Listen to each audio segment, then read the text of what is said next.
क्या हमारी गवर्नमेंट सच में कैपेबल नहीं है कि एक एसएससी एग्जाम, एक कॉम्पिटिटिव एग्जाम बिना स्कैम के कंडक्ट कर सके? तथ्यात्मक कारणों की वजह से आपका एग्जाम डिले किया जाता है। कृपया धीरज बनाए रखें। आप जानते हैं राजस्थान के बच्चे का अंडमान निकोबार सेंटर डाला गया है, दिल्ली के बच्चे का केरल सेंटर डाला गया है, कर्नाटक सेंटर डाला गया है। मतलब आप वोट के लिए तो आधे किलोमीटर पे आप सेंटर डाल देते हैं, क्योंकि वोट जरूरी है, क्योंकि उससे देश बनता है।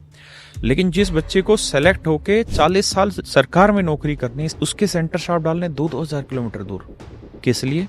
बच्चे कितनी मेहनत करके नीट जैसे एग्जाम क्लियर करते हैं और वहाँ पे आरोपी पकड़े जाते हैं और सीबीआई जैसी संस्था उनके ऊपर चार्जशीट फाइल नहीं कर पाती। हमें लगता है कि सरकारी नौकरी नहीं लगी, या 12th पास नहीं हुई, या 12th क्लास में 99% नंबर नहीं आए तो हमारी ज़िंदगी झंड है। जबकि सच बात ये है,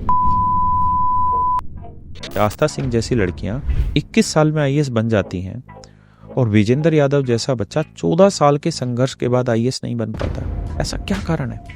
कारण एक ही है, दूसरा कारण नहीं है। देखिए, मैथ्स में एक सबसे अच्छी चीज़ क्या है कि आपको प्रॉब्लम सॉल्विंग अप्रोच आती है और लाइफ में प्रॉब्लम लगातार आएगी, हर पड़ाव पे आएगी, तो आप इस अप्रोच का इस्तेमाल कर सकते हैं। वैसे डायरेक्टली मैथ का कोई यूज़ तो होना नहीं है लाइफ में।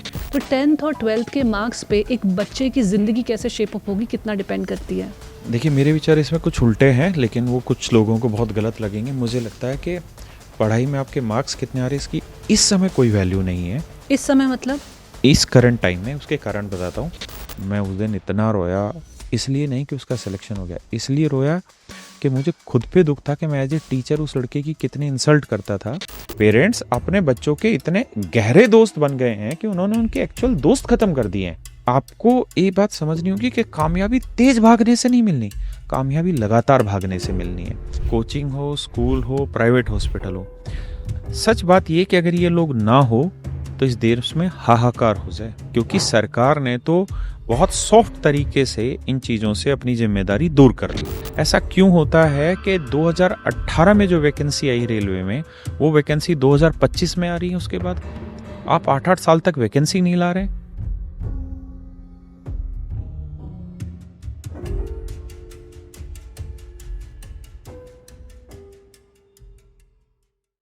नमस्ते, the journey with in podcast में आपका स्वागत है, मेरे यानी शोभा राणा के साथ।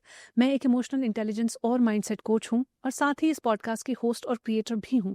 इस पॉडकास्ट के थ्रू मेरा ये कोशिश है कि आप लोग अपनी बेस्ट लाइफ, अपनी ड्रीम लाइफ को डिज़ाइन कर सकें, और ऐसा आप कर सकें इसलिए मैं हर हफ्ते यहाँ पर ऐसे टॉपिक्स, कॉन्वर्जेशंस और लोग लेकर आती हूँ, ऐसे गेस्ट लेकर आती हूँ जो आपको आपकी लाइफ में एक नया पर्सपेक्टिव, एक नया नज़रिया खोल कर दें, ताकि आप अपनी लाइफ को एक नए तरीके से देख पाएँ, एक नई तरीके से डिज़ाइन कर पाएँ। आज मेरे साथ पॉडकास्ट पर इंडिया के सबसे चहीते मैथ्स टीचर हैं। ऑनलाइन तो ये बहुत पॉपुलर हैं ही, लेकिन स्टूडेंट्स को मैथ्स पढ़ाने के साथ साथ उनके जो एवरीडे लाइफ में प्रॉब्लम्स आती हैं, जैसे कि सेल्फ डाउट से कैसे डील करें, डिप्रेशन, एंग्जाइटी का सामना कैसे करें, हम जो टाल मटोल करते रहते हैं, एंट्रेंस एग्ज़ाम को लेकर जो तैयारी करते हैं उसको कैसे बेटर बनाएं, अपने डिसीजंस को कैसे परिपक्वता से लें, कैसे मजबूती से लें, ये सब भी स्टूडेंट्स को सिखाते हैं। तो चलिए मिलते हैं राकेश सर से on the journey with in podcast.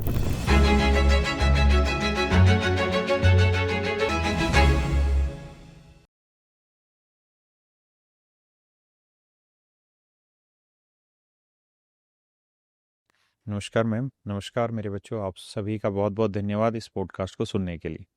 Sir, आपसे मिलकर बहुत ही खुशी हो रही है, थैंक यू। क्योंकि आप जो काम कर रहे हो ना, वो एक बहुत ही अमेजिंग काम है। मैं बताती हूँ क्यों। क्योंकि मैथ्स जो है ना, वो एक ऐसा सब्जेक्ट है जिसको या तो लोग बहुत पसंद करते हैं या फिर एकदम नफरत करते हैं। यहाँ बीच में कुछ नहीं है। एग्जैक्टली। लेकिन मैथ एक ऐसा सब्जेक्ट है जो एक सीक्वेंस फॉलो करता है। आप ऐसा नहीं कर सकते कि अगर बीच का कोई स्टेप मिस कर देंगे तो फिर मैथ आपका इंटरेस्टिंग बना रहेगा। मैं मैथ का टीचर इसलिए भी बना हूँ क्योंकि मेरी मदर जो थी वो 10th क्लास तक ही पढ़ी थी, लेकिन उनका मैथ बहुत अच्छा था, तो मुझे बेसिक टीचिंग उन्होंने कराई थी छोटी छोटी चीज़ों को। उसके बाद हमारे स्कूल में एक टीचर थे, वीरेंद्र सिंह सर, उन्होंने बहुत अच्छे से पढ़ाया था।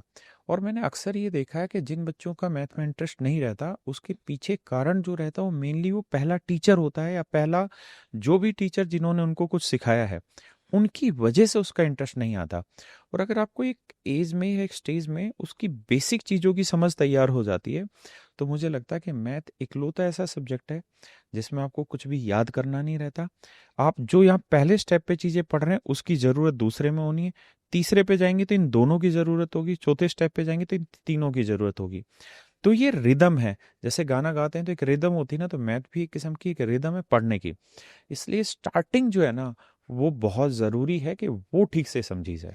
यानी कि जो फाउंडेशन बनती है हाँ, वो स्ट्रांग बनना बहुत ज़रूरी है। बहुत ज़रूरी है। सर मैथ्स ना, मेरे अपने अनुभव अगर मैं उसमें बताऊं, हम्म, तो मैथ्स मेरा फेवरेट सब्जेक्ट रहा है। मतलब जब मैं 10th 12th में थी तो 98 मार्क्स लाना बहुत बड़ी बात होती थी, और मेरे हमेशा 98 100 ऐसे ही आते थे मैथ्स में। क्योंकि मुझे लगता है मैथ ही एक ऐसा सब्जेक्ट है जो जिसमें आपको रटना नहीं, जैसा कि आपने कहा। एग्जैक्टली। और मुझे लगता है जो स्टूडेंट्स इससे बहुत ज़्यादा डरते हैं वो इसलिए डरते हैं क्योंकि जो हमारी पढ़ाई का मॉडल है ना शुरू से, वो एक रट्टू तोते वाला मॉडल है। मतलब इंग्लिश है, बचपन से आपको पोएम रटने की आदत, ABCD रटने की आदत, अ आ, ई क ख ग घ, और हिंदी की कहानियाँ और सोशल हिस्ट्री के ये सिविक्स के रूल्स, ज्योमेट्री का ये, तो रटने से रिलेटेड है बाकी सारे बहुत सारे सब्जेक्ट्स। हम्म, लेकिन मैथ में वो चीज़ काम नहीं आती है। एग्जैक्टली। इसीलिए शायद मुझे लगता है कि वहाँ पे एक बहुत अलग तरीके का माइंडसेट चाहिए, बहुत अलग तरह की अप्रोच चाहिए। तो आप जो स्टूडेंट्स आज मैथ से स्ट्रगल कर रहे हैं, आपके पास तो ऐसे हज़ारों लाखों स्टूडेंट्स रोज आते हैं, अगर आपको कोई एक एडवाइस देनी हो कि वो कैसे अप्रोच करें मैथ्स को, क्योंकि मैथ्स कहीं ना कहीं एक बहुत बहुत इंटीग्रल सब्जेक्ट बन गया है बहुत सारे एंट्रेंस एग्जाम्स का। आप तो SSC पढ़ाते ही हैं, लेकिन उसके अलावा जो दूसरे एंट्रेंस एग्जाम्स भी हैं जो लोगों के करियर्स और नौकरियां तय करते हैं, वहाँ पे मैथ्स का बहुत इंपॉर्टेंट मैं रोल है। मैं आपको दो दो एग्जांपल देता हूँ और दो रियल स्टोरी देता हूँ। अह, एक बच्चा था, उसने बीटेक किया हुआ था, उसका नाम था असद खान, वेस्ट बंगाल का रहने वाला था। और 2016 में वो मेरे पास कोचिंग लेने आया। तो मैं उसको देखता था कि मेरे लगभग हर एक बैच में वो मिलता था। और वो क्या करता था, एक छोटा सा पेज लेके आता था और एक पेन लेके आता था। और चूंकि वो बीटेक कर रहा था तो उसका मैथ थोड़ा ठीक था। वो क्या करता था कि जो हम बोल रहे हैं बस उसको सुनता रहता था, कोई एक दो पॉइंट लिख लेता था। मैंने उसको देखा कि 4 साल तक वो इसी तरह से तैयारी करता रहा, लेकिन उसका सिलेक्शन नहीं हुआ। वहीं एक बच्चा था विनय करके। और विनय जो था वो बहुत ही कमज़ोर बच्चा था, और इतना कमज़ोर बच्चा था कि मैं जब क्लास में पढ़ाता था तो मैं फ्रस्ट्रेट हो जाता था। क्योंकि जब आप हज़ारों बच्चों को पढ़ा रहे होते हैं, मैं बतरा सिनेमा हॉल था, सिनेमा हॉल के अंदर पढ़ाता था। तो जब आप कोई चीज़ कराते हैं ना, तो आप एक उम्मीद रखते हैं कि इतना लेवल सभी का होगा और हम इससे ऊपर ही हवाई जहाज उड़ाएंगे। लेकिन जब कोई बच्चा उससे भी नीचे का सवाल पूछ लेता है, अगर मैं आपको ये कहूं कि माइनस और माइनस को प्लस क्यों करने लग रहे हैं, कोई इस चीज़ पे क्वेश्चन पूछ लेता है तो फिर फ्रस्ट्रेशन आती है। तो मैं उसको क्लास में हमेशा कहता था विनय को कि तू ढक्कन है, तेरा ऊपर की खोपड़ी उड़ी हुई है, तुझे कुछ नहीं आता, तेरा सिलेक्शन नहीं होगा, टाइम पास करने लग रहा है। तो हम ऑफलाइन पढ़ाते थे, तो सुबह 8 बजे पढ़ाना शुरू करते थे और रात के 9 बजे तक बैचेज रहते थे। वो इतना शैतान था कि वो हर बैच में चला जाता था। और जब हाँ, लड़कियां बैठी रहती हैं साथ में, और जब किसी लड़के को हम ये कह देते कि तेरे बस की नहीं है, क्यों परेशान हो रहा है, तेरा टावर उड़ा हुआ ऊपर का, तो बड़ी बेइज्जती होती। और बहुत सारे बच्चे तो इसमें क्लास पढ़ना छोड़ देते हैं। उस बच्चे ने क्या किया कि वो हंसता रहता था, सुनता रहता था, हंसता रहता था। जब हम किसी क्लास में जाते देखते थे और वो बैठा हुआ दिखता था, तो फिर मना रहे फिर आ गया यार यहाँ पे, ऐसी फीलिंग्स आती थी। लेकिन वो लगातार लगा रहा, वो उसके मतलब लगातार करता रहता, हर एक क्लास को करता रहता, हर छोटी से छोटी चीज को पूछता करता चला जाता। लगभग 2 साल लगे उसको, और 2 साल बाद रात को SSC का रिजल्ट आया, और मेरे पास करीबन 11 बजे के आसपास एक बच्चे का फोन आया। तो मैं उसको ढक्कन बोलता था कि तू ढक्कन है, तेरे बस की कुछ करना नहीं है। उसका फ़ोन आया, बोला कि रोने लग गया कि सर पहचाना मैं कौन हूँ। मैंने कहा नहीं, कौन है? कह रहा मैं इनकम टैक्स इंस्पेक्टर हूँ। तो मैंने कहा मतलब? कह रहा सर मैं वही ढक्कन हूँ जिसको आप कहते थे तेरे टावर उड़ गए। विनय मेरा नाम है। मैं उस दिन इतना रोया, इसलिए नहीं कि उसका सिलेक्शन हो गया, इसलिए रोया कि मुझे खुद पे दुख था कि मैं एज ए टीचर उस लड़के की कितनी इंसल्ट करता था कि तेरे बस की नहीं है पढ़ना। और वो लड़का सिर्फ एक ही चीज करता रहा, लगातार प्रैक्टिस करता रहा। यानी सवाल देखिए, वो हर चीज जो उसको समझ नहीं आती थी लिखता था, उसी पे बार बार प्रैक्टिस करता था। और एक जो असद खान, मैंने अपना को नाम लिया वेस्ट बंगाल, वो पढ़ाई में होशियार था, लेकिन वो एक छोटा सा पेज लेके आता था, पेन लेके आता था, सुनता था, सुनता रहता था, सुनता रहता था। और जब आप सिर्फ सुनने लग रहे हैं और हाथ से काम नहीं कर रहे हैं उस पे, तो वो 3 साल बाद असद डिप्रेशन में चला गया। उसका सिलेक्शन नहीं हुआ और अल्टीमेटली वो मेरे पास आया और उसने कहा कि सर मेरे को 3 साल मेहनत करते हुए हो गया। मैंने कहा तेरे में और विनय में एक ही फ़र्क है। विनय मुझसे गालियां खाता रहा लेकिन एक काम करता रहा प्रैक्टिस का। तेरे अंदर एक ही कमी थी कि तू स्टूडेंट नहीं रहा। आपको सिलेक्शन के लिए स्टूडेंट बनना पड़ेगा। आप प्रैक्टिस कर ही नहीं रहे, आप सुन रहे हैं। मैथ एक ऐसी चीज़ नहीं, ऐसी चीज़ है जिसे आप सुन के नहीं सीख पाएंगे, आपको करना ही पड़ेगा। आप ट्रिग्नोमेट्री जब करना स्टार्ट करते हैं तो हर लेवल पे प्रॉब्लम नहीं आती है, तो उस नई प्रॉब्लम को टीचर नहीं सोल्व करेगा, आपको ही धीरे धीरे उस पर काम करना पड़ेगा। और आज के टाइम में ऑनलाइन एजुकेशन में सबसे बड़ी प्रॉब्लम यही है। मुझे याद है कि जब हम लोग पढ़ते थे गांव में तो हमें 10th क्लास में कोई क्वेश्चन समझ नहीं आता था तो हमारे पास कोई हेल्प बुक भी नहीं होती थी, एनसीईआरटी होती थी। और एनसीईआरटी में होता क्या था कि जो एक्सरसाइज होती थी उसके सॉल्यूशन नहीं होते थे, केवल आंसर दिए रहते थे और हमारे पास कोई टीचर भी नहीं होता था। तो हम लोग लगे रहते एक एक डेढ़ डेढ़ घंटे उसको करने में लगे हुए हैं, आंसर नहीं निकला। लेकिन धीरे धीरे क्या हुआ, वो निकलना स्टार्ट हुआ। आज के टाइम में कमी क्या है कि मुझे कोई दिक्कत होगी, मैं 1 सेकंड पेशेंस नहीं रखूंगा, गूगल सर्च करूंगा, यूट्यूब सर्च करूंगा, आंसर देखूंगा, कॉपी में लिखूंगा, आगे चला जाऊंगा। ये एक बड़ी प्रॉब्लम है कि आप किसी चीज के पीछे उसकी, देखिए हर चीज अपने आप में ना एक वक्त मांगती है। आपको सेल्फ लर्निंग प्रोसेस डेवलप करना पड़ेगा। अब बच्चे की एक आदत हो गई है कि उसको हर चीज पकी पकाई चाहिए। आप पकी पकाई चीज खाएंगे तो वो लंबी नहीं चलेगी। अगर आपको कोई चीज लंबी चलानी है तो उसके लिए पकाना सीखना होगा। तो ये डिफरेंस है मैथ में। जिस बच्चे ने अपने हाथों से काम करना सीख लिया, अगर आप आईआईटी की तैयारी करने लग रहे हैं और डेली आपके कम से कम 300 क्वेश्चंस नहीं सोल्व हो रहे हैं खुद से, आपके यहाँ पे निशान नहीं पड़ रहे हैं पेन के, और फिर आप सोचे आईआईटी क्लियर हो जाएगा। आईआईटी पैसे से क्लियर नहीं होगा, आईआईटी हाथों पे निशान डाल के क्लियर होगा। सर आपने कहा कि एक सेल्फ लर्निंग प्रोसेस डेवलप करना करना होगा, होगा। तो अगर आप इस सेल्फ लर्निंग प्रोसेस को ब्रेक डाउन कर दें हमें जो व्यूअर्स सुन रहे हैं उनके लिए, कि अगर लेट्स से किसी 3 स्टेप्स में आप इसे बांट दें कि क्या क्या करना होगा, तो कैसा दिखेगा ये सेल्फ देखिए- लर्निंग प्रोसेस? देखिए, सीखने के ना 3 चरण होते हैं। सबसे पहला होता है सुनना, फिर होता है चिंतन मनन करना, और तीसरा होता है जो अंतिम रहता है वो होता है अभ्यास करना। जैसे मान लीजिए मैं और आप बात कर रहे हैं, तो हमने इस बात को बोला, जो सुन रहे हैं वो इस बात को ध्यान से सुनेंगे कि इन्होंने क्या क्या बोला। अगला जो स्टेप होता है वो ये सोचें कि इन्होंने ऐसा क्यों बोला, इसके पीछे कारण क्या है। मैं अगर किसी क्वेश्चन को क्लास में पढ़ा रहा हूँ तो मैं उसको समझा रहा हूँ पूरे तरीके से, लेकिन जो मैंने समझाया अगर आप केवल उतना ही ध्यान देंगे तो आपका सिलेक्शन नहीं होगा। आपको ये सोचना होगा कि इसके पीछे का प्रोसेस क्या है। क्योंकि मैंने, अगर मैथ है, मैथ में हम डायरेक्ट बताते हैं कि देखो यार इसमें ये फार्मूला लग रहा है, लेकिन जिस दिन आप ये चिंता करनी स्टार्ट कर देंगे कि ये फार्मूला, आपको कैसे पता चला कि इस क्वेश्चन में ये फार्मूला लग रहा है, उसी दिन तो आप वो लर्निंग वाला प्रोसेस सीख पाएंगे। बच्चा क्या है, टीचर ने बताया, बच्चे ने सुना, कॉपी में उतारा, वो चिंतन मनन वाला जो हुआ, चिंतन मनन आप समझ रहे हैं हिंदी में? बिल्कुल बिल्कुल। यानी सोचना उसके बारे में, वो प्रोसेस छोड़ देता है। वो पहला प्रोसेस पकड़ता है, सुनेगा टीचर की बात और प्रैक्टिस कर लेगा, लेकिन जो बीच का प्रोसेस वो मिस कर देगा। और यही सबसे बड़ी कमी है कि जब पेपर आता है तो कोई चीज नहीं आएगी, और नहीं आएगी तो आप कर नहीं पाएंगे। तो अगर आप लर्निंग अच्छा करना चाहते हैं तो सुनना अच्छा सीखिए।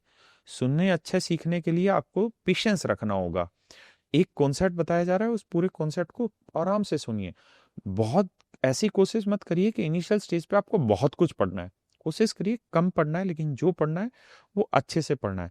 दूसरा प्रोसेस, उस चीज को, वीडियो को रोकिए और रोक के सोचिए कि सर को कैसे पता लगा कि इस बार इस क्वेश्चन में इस स्टेप पे ये फार्मूला अप्लाई होगा। अगर ये बात हर किसी को पता चल जाए पेपर में, पेपर डिफिकल्ट थोड़ी है भाई। मैथ में कोई ऐसी चीज थोड़ी है कि फार्मूला कैलकुलेशन कोई डिफिकल्ट है। आपको स्टेप पता होने चाहिए। तो आपको उस पर सोचना होगा कि टीचर ने ऐसा कैसे पता लगा लिया कि ये है। अगर आप वो चीजें पॉइंट निकालना स्टार्ट हो गए ना कि इस वजह से फार्मूला अप्लाई हो रहा है और ऐसे पहचाने, तो आपका चिंतन मनन का प्रोसेस होगा। तीसरा है कि फिर उसके ऊपर लगातार प्रैक्टिस करते रहो, अभ्यास करते रहो, बहुत सारे क्वेश्चंस निकालते रहो।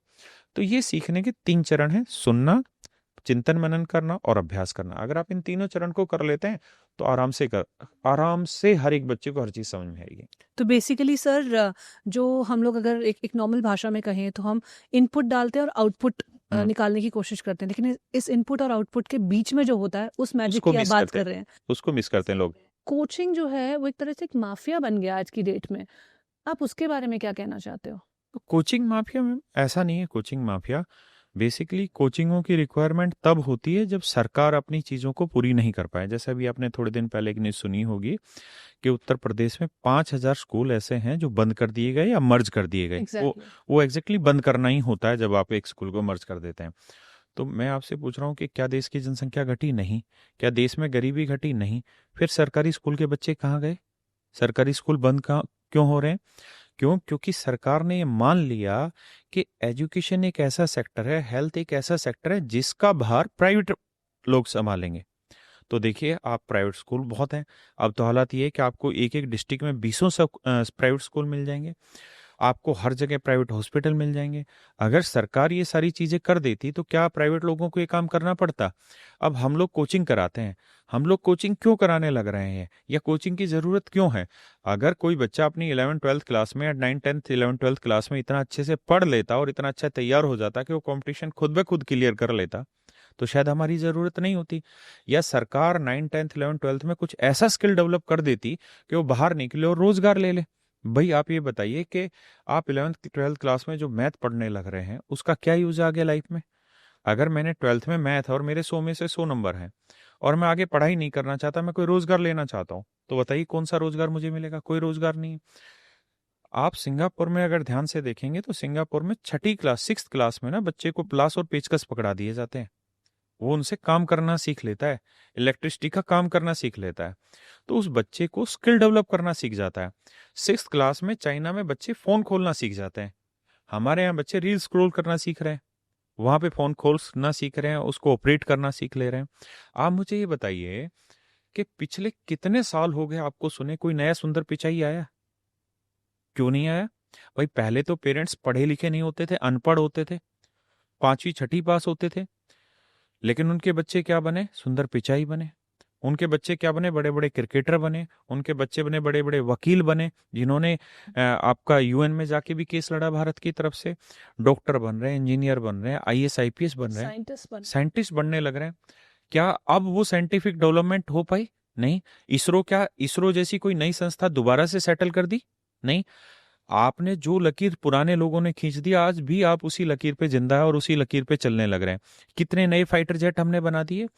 हम वंदे भारत ट्रेन को देश का आधुनिकतम ट्रेन बोलने लग रहे हैं, लेकिन सच बात यह है कि वंदे भारत की स्पीड को बढ़ाने के लिए आप बाकियों की स्पीड कम कर दे रहे हैं ताकि वंदे भारत की स्पीड ज्यादा लगे। तो सुंदर पिचाई नया क्यों नहीं निकल पाया? उसका कारण यह है कि हम आज के समय में युवा को दे क्या रहे हैं। आज जब बच्चा पैदा होता है 2 साल में तो वो मोबाइल सीखना शुरू कर देता है, और मोबाइल में क्या सीखने लग रहा है? रीलें स्क्रॉल कर रहा है, वो फालतू की डांस की चीजें देखने लग रहा है। कितनी क्रिएटिव चीज उसे देखने को मिल रही है मोबाइल पे? कुछ भी नहीं मिलने लग रही। आज के टाइम में अगर एक 6th-7th-8th क्लास का बच्चा या 10-12-13 साल का बच्चा कोई पोर्न मूवी देखना चाहे तो क्या इम्पॉसिबल है उसके लिए? बहुत आसान है। तो आप कैसे फिर उस तरीके की चीजें बोल रहे हैं? तो कोचिंग माफिया, हम 99 रुपए में बच्चों को पढ़ाने लग रहे हैं। 99 रुपए में अगर 10 टीचर एक बैच में बच्चे को पढ़ा रहे हैं और 2 साल तक वो बैच चल रहा है, तो आप सोचिए हम दिन का 10 पैसा नहीं ले रहे हैं उस बच्चे से। अगर 10 पैसे में हम उसको इतनी हाईली एजुकेशन दे रहे हैं जिससे उसको रोजगार मिल रहा है, तो हम माफिया कैसे हो सकते हैं? और कोचिंग हो, स्कूल हो, प्राइवेट हॉस्पिटल हो, सच बात ये कि अगर ये लोग ना हो तो इस देश में हाहाकार हो जाए, इस देश की जनता का जीना भारी हो जाए, क्योंकि सरकार ने तो बहुत सॉफ्ट तरीके से इन चीजों से अपनी जिम्मेदारी दूर कर ली है। आपने ना बहुत बहुत स्ट्रॉन्ग तरीके से हाईलाइट किया कि सरकार की तरफ से ये कमी है, स्कूल्स में ये कमी है, ये नहीं हो रहा है इसलिए हमें आना पड़ रहा है। तो सर एक बात बताइए कि क्या हमारी गवर्नमेंट सच में कैपेबल नहीं है कि एक एसएससी एग्जाम, एक कॉम्पिटिटिव एग्जाम बिना फेलियर के ढंग से कंडक्ट कर सके, बिना स्कैम के कंडक्ट कर सके? देखिए, होने को सब कुछ हो सकता है, लेकिन सारी इच्छा ये है कि या इनकी सारी मनोदशा क्या है उस पर डिपेंड करता है। ये चाह क्या रहे हैं, इनकी मनसा क्या है, उस पर बहुत कुछ डिपेंड करता है। आप मुझे बताइए कि 140 करोड़ करें कंटिन्यू? हाँ। 140 करोड़ लोगों में इलेक्शन होता है। हर एक आधा किलोमीटर पे चुनाव का बूथ बनाया जाता है जहां आपको वोट डालनी हो।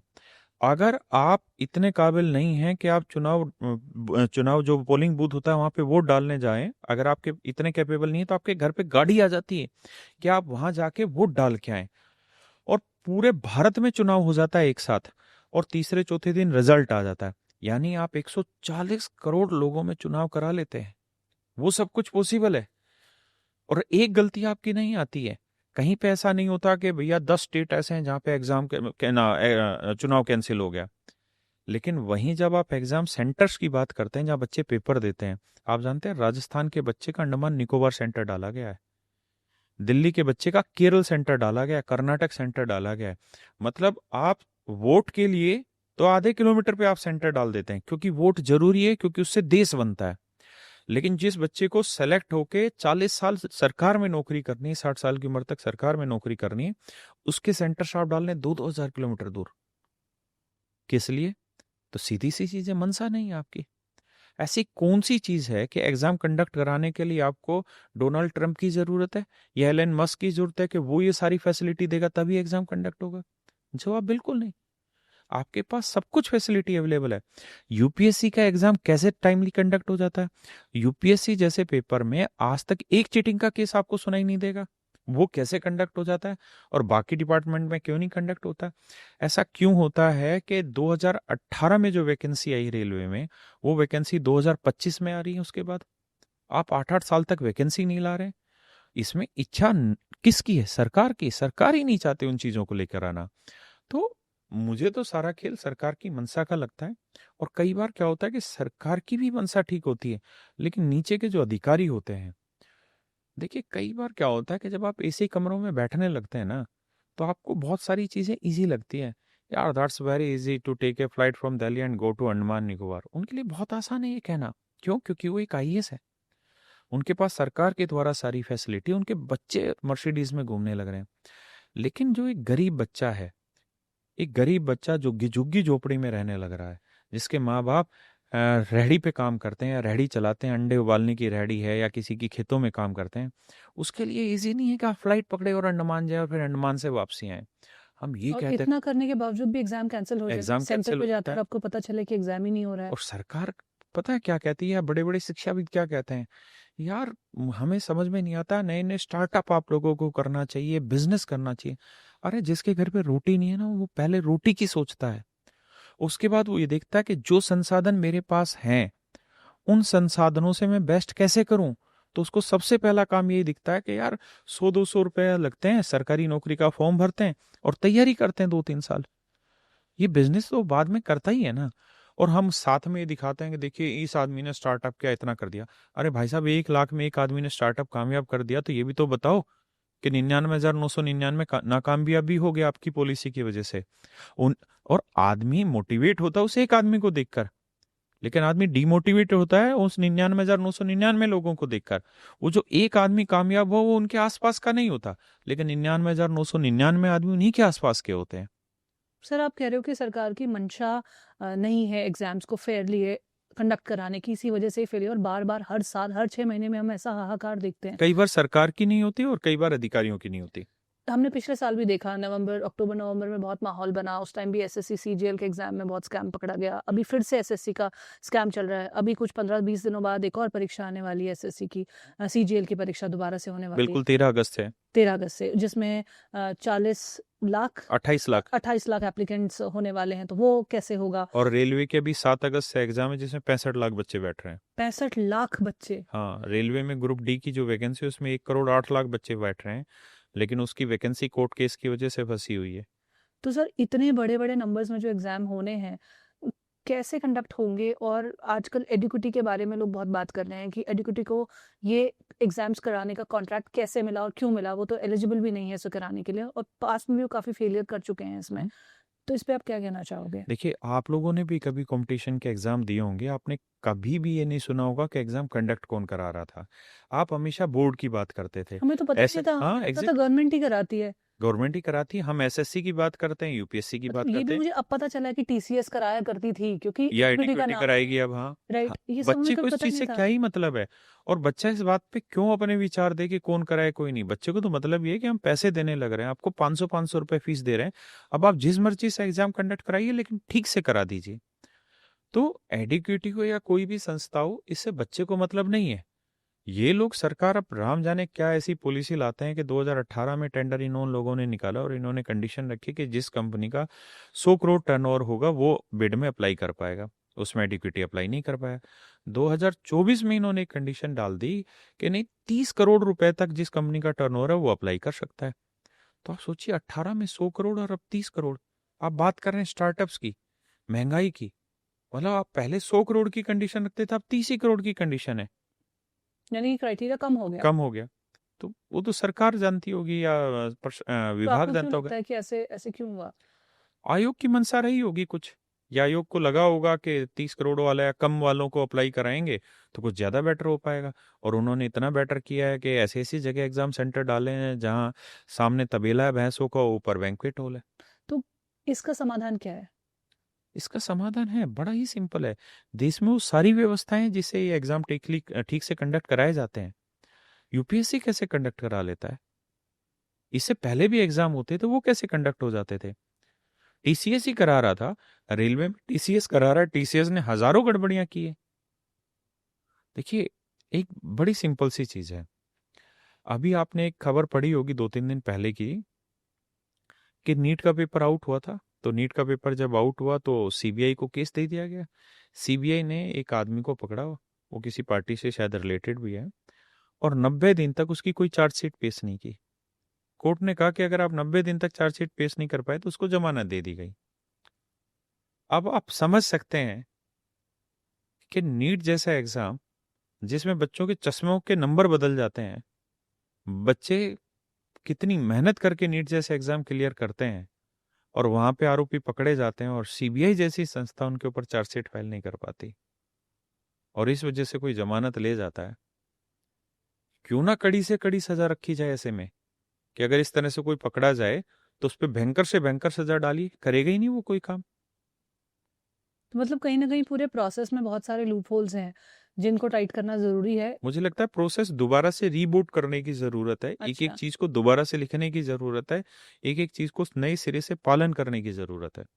मतलब ठीक करने की जगह आप नया ही मॉडल नया ही बनाइए। मॉडल तो लाना ठीक पड़ेगा। करने में बहुत ज़्यादा टाइम लग जाएगा और बहुत कुछ ठीक करने को है। उससे बेटर है कि आप शुरू से एक नया मॉडल बनाएं इन एग्जाम्स को कंडक्ट करने का। जैसे यूट्यूब है, यूट्यूब पे एक पॉलिसी है कि अगर आपका चैनल बहुत पुराना है और बहुत दिन से वो एक्टिव नहीं है तो वो उसको उसकी वीडियो को रिकमेंड नहीं करेगा। उससे बेटर है कि आप नया चैनल बनाइए और उस पर वीडियो डालिए, तो वो वीडियो ज़्यादा यूट्यूब रिकमेंड करेगा। तो ऐसे ही इनका हालात है, ये डेड हो चुके हैं। आप इनको कितने भी इंजेक्शन दे दीजिए, इनको कितनी भी बूस्टर डोज दे दीजिए, ये सुधार नहीं करेंगे, होगा नहीं। थोड़ी बहुत देर करेंगे, कुछ करेंगे, 100 में से एक सुधार कर देंगे, लेकिन जब वो एक सुधार करने जाएंगे तो 100 और गड़बड़ियां कर देंगे।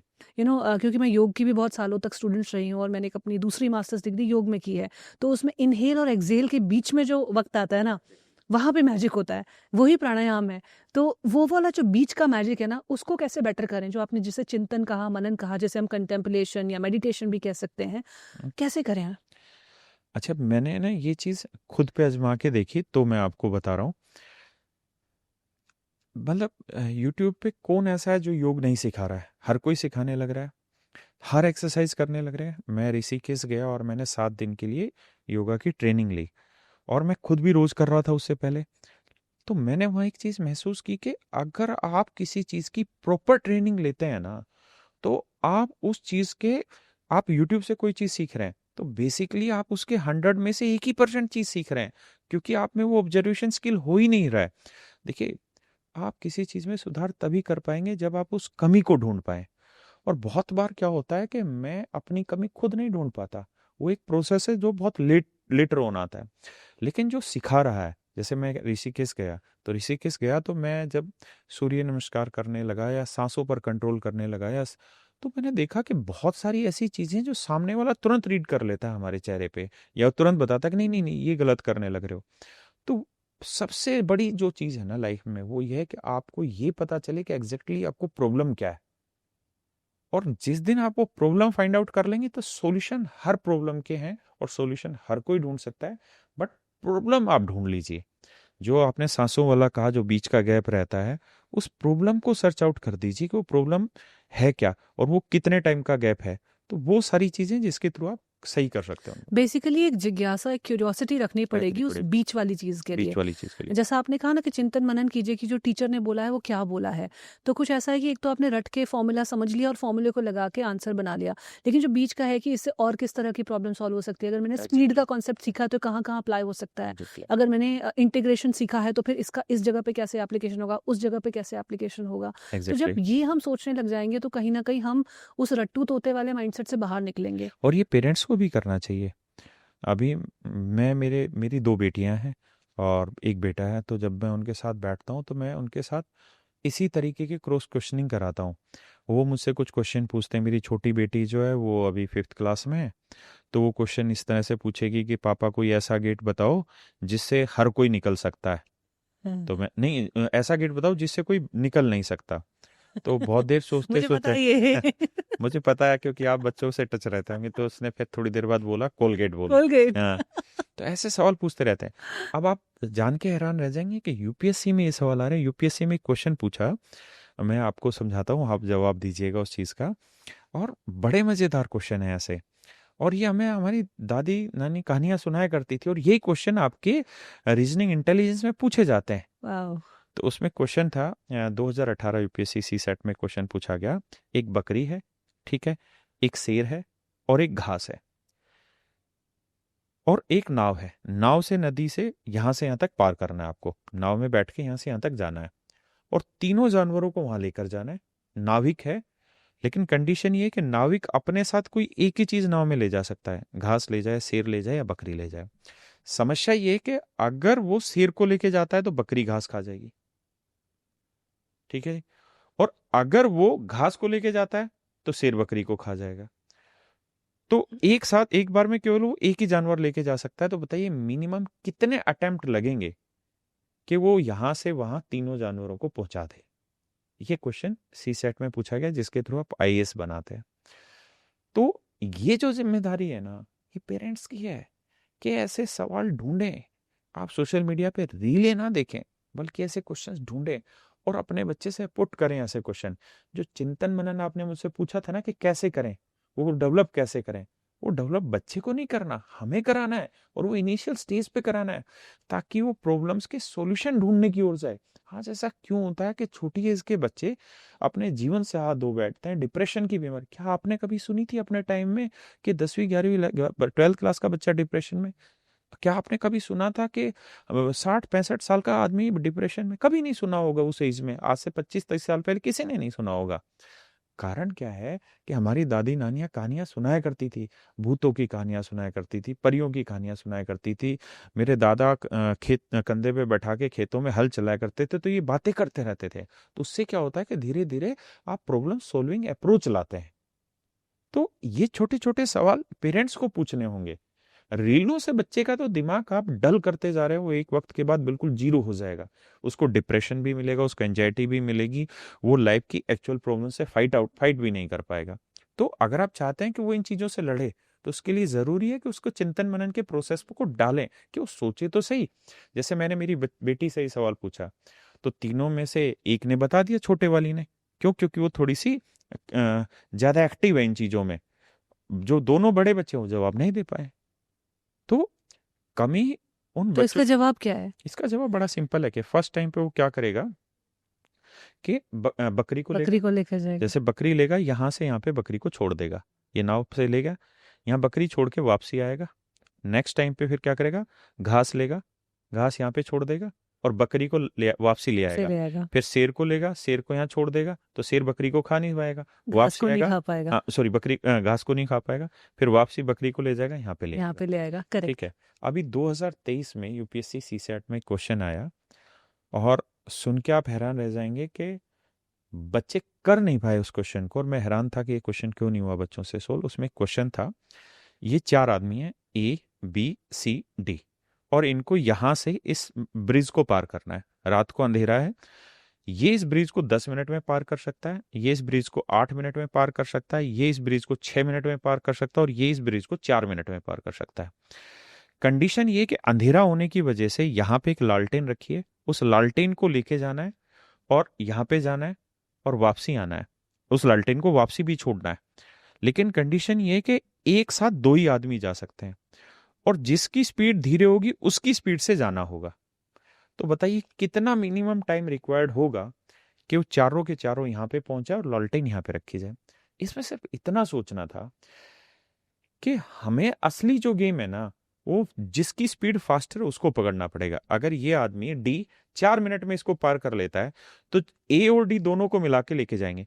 तो ए 10 मिनट में चलता है तो डी तेज नहीं भाग पाएगा क्योंकि स्लोअर के हिसाब से चलना होगा, तो 10 मिनट लगेंगे यहां से यहां तक आने में। अब डी को यहाँ छोड़ दिया, लेकिन वो वापस वापसी जल्दी आ आता तो जाएगा। 4 मिनट में आ जाएगा। बस ये लॉजिक है, अब आप समझ गए। बिल्कुल। तो ये स्किल किसी कोचिंग में डेवलप नहीं होने, ये आपको अपने बच्चों में डेवलप करने पड़ेंगे। और ये डेवलप आपकी हाई फाई सोसाइटी में नहीं होंगे, या आप किसी क्लब में ले जाएंगे बच्चों को, या बहुत हाई फाई स्कूल में ले जाएंगे, वहां से नहीं होगा। देखिए, आप आज के टाइम में जो एक्चुअल में सबसे बड़ी प्रॉब्लम है वो ये है कि लोग पेरेंटिंग भूल गए हैं। पेरेंट्स अपने बच्चों के इतने गहरे दोस्त बन गए हैं कि उन्होंने उनके एक्चुअल दोस्त खत्म कर दिए हैं। पेरेंट्स को दोस्त बनना चाहिए, लेकिन एक लिमिट तक। जरूरी नहीं है कि आप अपने बच्चों से उम्मीद करें कि वो सारी बातें आपको बताएं। अरे उनको उस माहौल में भी छोड़िए, क्योंकि जिंदगी में हर वक्त आप साथ नहीं रहेंगे। तो जो एट रैंडम प्रॉब्लम आएगी, उस प्रॉब्लम का जवाब उन बच्चों को खुद ही ढूंढना होगा। अगर आप हर चीज उनके सामने लाके रखेंगे तो कैसे बात बनेगी। जैसे मैं एक एग्जांपल देता हूं, मैं जब छोटा था तो एक बार मैं नाराज हो गया और घर वालों से लड़ाई हो गई किसी चीज को लेके। मैं छोटा हूँगा, 5वीं 5th क्लास में हूँगा, सरकारी स्कूल में पढ़ता हूँ। तो मैंने खाना बंद कर दिया। तो अब तो हरियाणा से वैसे ही गर्म दिमाग। मैंने खाना बंद कर दिया, और मम्मी पापा तो पुलिस में थे, तो उनसे तो कभी बात ही नहीं होती थी। वो मतलब एक बार ऐसे आंख दिखा दे तो हम पानी निकाल दे मुझे डंडे आंखों से। वंडे पड़ते थे आपको, पिटाई नहीं, होती थी? पापा ने कभी नहीं मारा, लेकिन मम्मी तो रोज ही मारती थी। हम तो उस वाली जनरेशन के हैं। तो मैंने खाना बंद कर दिया, तो मम्मी का दिल पसीजा, लेकिन पापा ने कहा कि इसने खाना बंद किया है ना, इसको खाना ही मत दो। मुझे अपनी माँ की याद आ रही है। बोले इसको खाना नहीं देना। मैं करीबन 24-25 घंटे भूखा रहा। बस। मेरी दादी वादी जो थी वो रिक्वेस्ट, मतलब जैसे अपने पोते के लिए जो करते हैं, बेटा खा ले खा ले खा ले। मैंने कहा नहीं, नहीं खाना नहीं खाना नहीं खाना। रात बस को 24-25 घंटे। इतने में हो गया। इतने में आपकी मम्मी पसीज गई? नहीं, मम्मी नहीं पसीजी। अच्छा। मम्मी ने तो खूब कोशिश की, लेकिन पापा पुलिस में थे ना, और उनका दबाव कुछ ज्यादा था पुलिस वालों का। उन्होंने कहा दिया अगर इसको पानी भी दे दिया तो जिसने दिया वो घर से बाहर जाएगा। अब रात को 2 बजे मैंने देखा कि नहीं सहन हो रहा, भूख लग रही, नींद भी नहीं आ रही। तो जो गांव में क्या होता है कि कुत्ते के लिए रोटी बनती है, गाय के लिए रोटी बनती है। जो पहली रोटी बनती है वो कच्ची पक्की बनती है, तो वो कुत्ते या गाय के लिए रख देते हैं। मैं पूरी रसोई में ढूंढी, कुछ नहीं मिला। वो कुत्ते वाली रोटी मिली, गाय वाली जो देते हैं। वो रोटी खाई रात को 2 बजे, और उस रोटी को खाने में इतना मजा आया, जबकि वो बिल्कुल कच्ची पक्की रोटी थी, जली बूंदी सी। लेकिन उस दिन ये समझ में आया कि प्रॉब्लम सामने आएगी ना। उस समय तो इस बात को नहीं सोच पा रहे थे, लेकिन एक वक्त के बाद जरूर सामने आया कि उस समय तो मैं अपने बाप को गालियां दे रहा हूँ मन मन में कि यार ये कसाई बाप है, बताओ। मतलब बच्चे को इतना टाइम हो गया, एक बार मनाने भी नहीं आ रहे कि चल कोई नहीं, हो गया, छोड़ा जा। लेकिन वो मुझे बहुत अच्छा लगा। उस वक्त मुझे उस रोटी की कीमत पता चल गई, उस भूख की कीमत पता चली। आज अगर मेरी छोटी बेटी खाना ना खाए या सुबह उठते हैं तो मेरी वही मम्मी उसके साथ साथ रोटी का टुकड़ा लेके घूमती रहती है कि चल तू एक खा ले, अब एक और खा ले, अब तू एक और खा ले। और एक टाइम हमारा था। तो आपको अपने बच्चों को उस स्ट्रगल पीरियड में डालना होगा ताकि वो उस प्रॉब्लम फेसिंग जो अप्रोच है उसको डेवलप कर पाए। अगर आप हर चीज आगे से आगे देते रहेंगे बच्चों को, तो उनमें वो एटीट्यूड कभी आएगा ही नहीं। और जिस दिन उनको ये चीजें आगे नहीं मिली, आज के टाइम में डिवोर्सेस क्यों होने लग रहे हैं इंडिया में इतने ज्यादा, आज के टाइम में इतने बच्चे करने लग रहे हैं, उसके पीछे कारण यही है कि हमने जब हमारे बच्चे जब छोटे थे तो हमने उनके साथ इतना लाड प्यार कर दिया। वो बोलते हैं ना कि इतने गहरे दोस्त बन गए हम बच्चों के कि उनको वो माहौल दिया ही नहीं जहाँ पे वो खुद अपनी प्रॉब्लम सोल्व करे। तो मुझे लगता है कि वो अप्रोच पेरेंट्स की जिम्मेदारी, पेरेंट्स को ही वो करना होगा। सर मैं अभी बहुत नई नई पेरेंट बनी हूँ, अभी मेरी सिर्फ 2 महीने की बच्ची है। लेकिन मुझे ये चीज़ ना बहुत परिपक्वता से पता है आज, क्योंकि मैं माइंडसेट सिखाती हूँ लोगों को, पढ़ाती हूँ, कोचिंग करती हूँ उसकी। तो मुझे बात बहुत अच्छे से समझ में आ गई कि आप कितना भी अपने बच्चे को हाँ बोलते रहें, हर चीज़ के लिए हाँ बोलते रहें, लेकिन दुनिया तो उसे ना बोलने वाली ही है। एग्जैक्टली। तो अगर आप घर पे उसे ना बोलकर नहीं सिखाएँगे कि ना से कैसे डील करना है और अपना रास्ता कैसे खोजना है, जैसे आपने जो एग्ज़ाम्पल दिया ना खाना ना खाने वाला, ये middle class, lower middle class घरों में बहुत कॉमन बहुत प्रैक्टिस है। Common practice. नाराज़ हो गए, खाना छोड़ दिया। छोड़ दिया। तो मेरे फादर एक स्टेटमेंट बोलते हैं, भूख मीठी या भोजन। हाँ। तो जिसको जिसको इस चीज़ का समझ आ गया ना, वो अपने आप अपना क्रिएटिव सॉल्यूशन निकाल लेगा या फिर अपने टैंट्रम्स छोड़ देगा। ये जो नाटक हम करते हैं ना पेरेंट्स के साथ, वो छोड़ देगा। और ये सिर्फ नाटक हम पेरेंट्स के साथ नहीं करते, ये चीज़ एक बहुत इंपॉर्टेंट ना हमें समझने की ज़रूरत है कि जैसा हम एक सिचुएशन में होते हैं, हम वैसा हर सिचुएशन में लाइफ में होते हैं। लाइफ में होते तो हैं। अगर आप एक ऐसे इंसान हो जो प्रॉब्लम से बच के निकलना चाहता है, तो सिर्फ आप मैथ से ही बचोगे नहीं, आप लाइफ में कोई और चैलेंज आएगा, आप उस हर चैलेंज से कटने और बचने की कोशिश और करोगे। पेरेंट्स को यही करना चाहिए कि इस तरीके से बच्चे को समझाना चाहिए, इस तरीके से ढालना चाहिए कि वो धीरे धीरे समझे, वो दुश्मन ना बने। मैं एक और एग्जांपल देता हूँ आपको। एक मेरे स्टूडेंट हैं गौरव यादव और एक सौरभ यादव। जो सौरभ यादव है इस समय वो एसडीएम है, सब डिविजनल मजिस्ट्रेट यूपी में। और जो गौरव है वो इस समय सुपरिटेंडेंट है कस्टम में। तो अभी मैंने उन दोनों से, मेरे पास आए थे मिलने के लिए। तो जो सौरभ था वो पढ़ाई में बहुत होशियार था और बहुत ब्रिलियंट बच्चा था वो। और जो गौरव है वो बहुत निहायती मतलब जिसे कहते हैं शैतान। उसकी शैतानी आप इस बात से समझ सकते हैं कि 10th क्लास अपने ग्रामीण क्षेत्र से पास करने के बाद उसने अपने माँ बाप को एग्री कर लिया कि मैं कोटा कोचिंग लेने जाऊंगा आईआईटी की। और वो 2 साल कोटा में रहा। और आप जानते हैं 12th क्लास में मैथ में और केमिस्ट्री में एक एक नंबर आया उसका। जो बच्चा 2-2 ढाई-ढाई लाख रुपए की फीस लेकर कोटा चला गया कि मैं आईआईटी की तैयारी करने जा रहा हूँ, उस बच्चे के मैथ और केमिस्ट्री में एक एक नंबर आया। आप सोच सकते हैं 12th क्लास में। वहीं उसका भाई पढ़ाई में अच्छा था। 2 ही बच्चे थे एक पिता के, सौरभ और गौरव। एक नंबर कोई कैसे ला सकता है? मुझे लगता अब है आप फेल सोचिए। होना सबसे मुश्किल काम है। अब मैं जब वो मेरे पास आया मिलने के लिए और जब मैं बात हो रही थी तो उसने कहा कि सर, दुनिया में जो मजे नहीं हो सकते ना, मतलब जो आप सोच सकते हो, हमने उन 2 साल कोटा की तैयारियों में वो सब कुछ किया, पढ़ाई के अलावा सब कुछ किया। बोले इवन मेरी हालत ये थी कि पेरेंट्स ने 12th क्लास की बुक खरीदने के लिए पैसे दिए, मैंने बुक नहीं खरीदी, मैंने वो पैसे भी लगा दिए। तो क्या वो गलत संगत में पड़ गए? गलत संगत में चला गया, मौज मस्ती में ज्यादा हो गया, लड़कीबाजी में ज्यादा। देखिए ये माइंड है, अगर इसको डायरेक्शन आपने एक बार गलत दे दी ना तो ये उससे तेज गति से भागेगा। और अगर आपने इसको सही डायरेक्शन दी है ना तो इसकी स्पीड स्लो हो जाती है। फिर क्या हुआ कि अब उसकी बात आई कि उसको 12th पास करानी है। तो किसी तरीके से उसकी 12th पास हो गई। अगले साल उसने होटल मैनेजमेंट किया और फिर इसी तरह की मस्तीबाजी उसकी होती रही। अब वक्त आया कि यार ये 20-22 साल का हो गया, अब इसको कुछ ना कुछ करना पड़ेगा।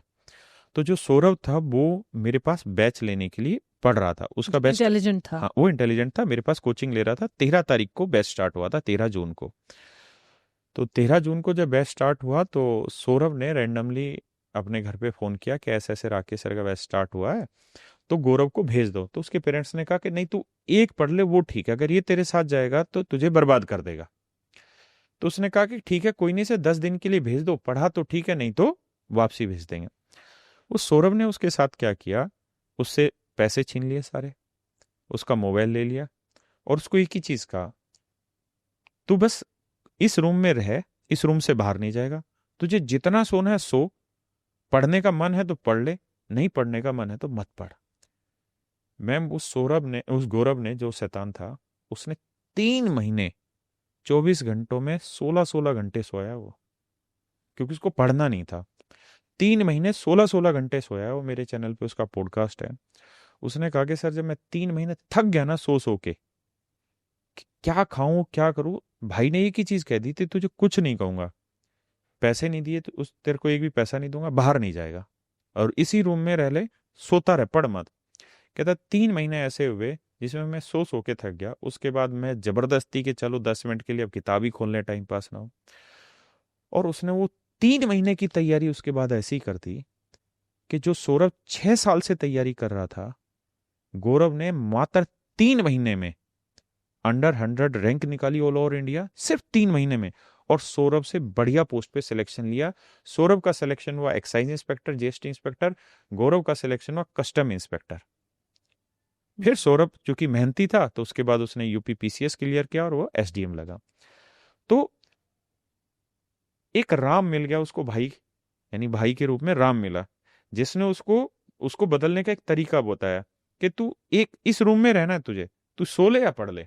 वो नहीं पढ़ा, 3 महीने तक वो सोता रहा जितना सोया, लेकिन उसके बाद उसको डायरेक्शन धीरे धीरे मिली और मात्र 3 महीने ऐसे मिले उसको। 3 महीने की तैयारी में कोई बच्चा आज के समय में सुपरिटेंडेंट है, और ये वो बच्चे हैं जिन्होंने अनुष्का शर्मा जैसे ही बड़े बड़े हीरोइनों को, विराट कोहली जैसों को एयरपोर्ट पे पानी पिला दिया।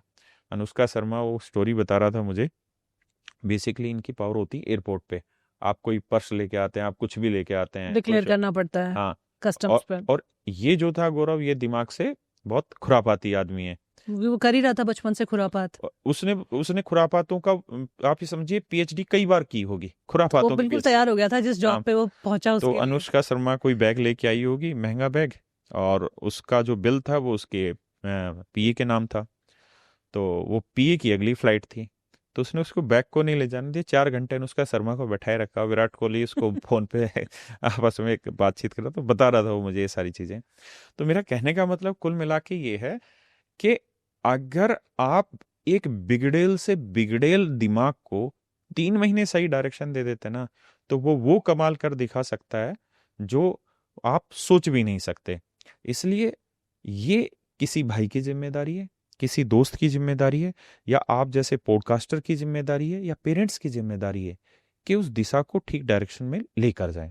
तो डायरेक्शन देनी बहुत जरूरी है, क्योंकि ये जो चीज है, ये एक ऐसा सिस्टम भगवान ने हमें बना दिया है। एक छोटी सी कहानी है कि मतलब ये वैसे झूठी कहानी हो सकती है कि एक बार भोले शंकर से ये भूल चूक हुई कि उन्होंने गलती से, भगवान ने आदमी का शरीर बनाया, और आदमी का जो रंग रूप है, शरीर है, वो ऐसा बना दिया जैसे भगवानों का होता है। तो सारे देवता इकट्ठे हुए, और इकट्ठे होने के बाद उन्होंने भोले शंकर से कहा कि प्रभु आपने बना क्या दिया, ये तो थोड़े दिन में इसके अंदर बुद्धि भी डाल दी, सब कुछ डाल दिया, ये तो थोड़े दिन में देवताओं की जगह ले लेंगे आके यहाँ पे। तो बहुत सोचा कि यार ये क्या करें, ये तो बहुत बुरी चीज हो गई। तो फिर भगवान ने क्या किया, बड़ा सोच समझ के आदमी के अंदर एक मन डाल दिया। और मन एक ऐसा राक्षस है, जिसने इसको जितना शांत करता चला गया, वो धीरे धीरे भगवान की श्रेणी में आना शुरू हो गया। बहुत लोग हैं जिन्होंने इसको शांत किया, इसको सही डायरेक्शन में लगाया, वो लोग धीरे धीरे धीरे धीरे जानवर से इंसान की ओर बनते चले गए। और जो इस मन रूपी राक्षस को शांत नहीं कर पाए, वो धीरे धीरे और इससे जानवर बनते चले गए, राक्षस बनते चले गए। इसीलिए आप देख रहे हैं समाज में आपको राक्षस भी दिखेंगे, समाज में आपको भगवान रूपी आदमी भी दिखेंगे, और समाज में आपको सामान्य आदमी भी दिखेंगे। ये सारा खेल है इस राक्षस को शांत करने का, इस राक्षस को दिशा दिखाने का। आप इसे सही दिशा नहीं दिखाएंगे तो ये राक्षस बनेगा, अगर आप इसे सही दिशा दिखाएंगे तो ये भगवान की ओर चल देगा। तो सब कुछ खेल इसी पे है और इसके द्वारा दी गई दिशा पे। सर जो माइंडसेट है ना जिसकी आप बात कर रहे हो, उसका इतना इम्पोर्टेंट रोल है हमारी लाइफ की जर्नी में। जो आप मार्गदर्शन की बात कर रहे हो, बहुत ही ज़रूरी है। इसलिए आप जैसे गेस्ट को मैं इस पॉडकास्ट पर हर हफ्ते लेकर आती हूँ, ताकि हम अपनी लाइफ में एक नज़रिया बिल्ड कर पाएँ, क्योंकि हमारी जो ज़िंदगी है वो उसी नज़रिए में चलती है। मैं लाइफ के बारे में जो सोचती हूँ, मेरा इनपुट लाइफ में वैसा ही जाता है और फिर वैसा ही आउटपुट आता है। तो अगर मेरी सोच छोटी है, मेरी गेम छोटी है, तो मेरा रिजल्ट भी छोटा ही होने वाला है। तो इस गेम को बड़ा करने का अगर आप कोई प्लान बता पाओ कि अपने माइंडसेट से अपनी लाइफ की गेम को कैसा बड़ा करें। देखिए, दो चीजें हैं कि आपको इनपुट आउटपुट वाली चीज है कि आप इसको इनपुट क्या दे रहे हैं। जैसे मैं एक बेसिक एग्जांपल से समझाता हूँ। अभी एक मूवी आई, सैयारा मूवी, और मैं भी उस मूवी को देख रहा था, और मेरे साथ मेरी वाइफ बैठी हुई थी, और मेरी एज 40+ एज है, मेरी कोई गर्लफ्रेंड नहीं, मेरी बेटियां बड़ी बड़ी हो रखी हैं। लेकिन आप विश्वास नहीं मानेंगे, उस मूवी में देखते देखते मैं रोने लग रहा था। ऐसा रो रहा था, मुझे ऐसे दुख हो रहा था कि मेरी गर्लफ्रेंड छोड़ रही है, क्योंकि आप उस कहानी के साथ अटैच हो रहे हैं। आप धीरे धीरे उसको इनपुट को अंदर ला रहे हैं, चीजों को अंदर ला रहे हैं। तो हमें ये समझना होगा कि हमें कौन सी चीज अंदर लेकर आनी है। आप अगर उदासी के गाने सुनते चले जाएंगे तो आपको ऐसा महसूस होगा, आपको बचपन की यादें आ जाएंगी, आपको आपकी जवानी की यादें आ जाएंगी। आप अगर बदमाशों की कहानियां सुननी स्टार्ट कर देंगे तो आपको धीरे धीरे माइंडसेट उसी तरफ लेता चला जाएगा। जैसे आज के टाइम में आपको आर्टिफिशियल इंटेलिजेंस कर रहा है, अगर आप यूट्यूब पे गलत चीज देखने स्टार्ट कर रहे हैं तो आपको लगातार वही रील आनी स्टार्ट हो नोटिफिकेशंस जाएंगे। आ हाँ, जाएंगे। इसी को तो आर्टिफिशियल इंटेलिजेंस कहा कि जो आपका माइंड काम करता है वही आपका मोबाइल काम करने लग रहा है। तो मैं अपने लिए क्या करता हूँ, जैसे मैं भी एक एग्जांपल देता हूँ कि अभी हमारा प्रोटेस्ट चल रहा था, एसएससी प्रोटेस्ट। तो उसमें क्या था कि कुछ लोग हम चेहरा थे, 3-4 टीचर्स चेहरा थे, और जिन्होंने उस पूरे प्रोटेस्ट को लीड किया। और हमें ही सारी मीडिया मिलने लग रही थी, सारी मीडिया हमसे पूछ रही थी, चाहे ललन टॉप हो, आज तक हो, एनडीटीवी, सभी हमारा इंटरव्यू कर रहे थे। लेकिन जो टीम बैक एंड पे थी, उन लोगों को लगा कि यार हमने मेहनत की लेकिन लाइमलाइट यही लोग ले गए, तो वो लोग नेगेटिव होते चले गए। अब बहुत बार क्या होता है कि हम उस नेगेटिव को पढ़ते हैं, उस नेगेटिव को सुनते हैं, और उसके बाद फिर हम उसमें खोने लग जाते हैं, उसके हिसाब से काम करने लग जाते हैं।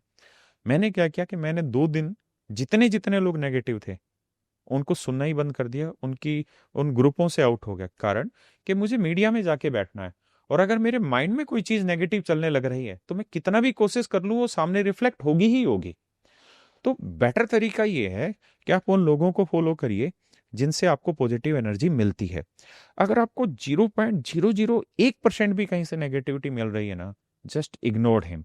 बहुत ज्यादा जरूरत नहीं है दिमाग पर वजन लादने की। मैं एक छोटी सी एक किताब का सजेशन आपको देता हूँ। एक बुक थी, राइटर का मैं नाम भूल गया, जॉय ऑफ कैंसर।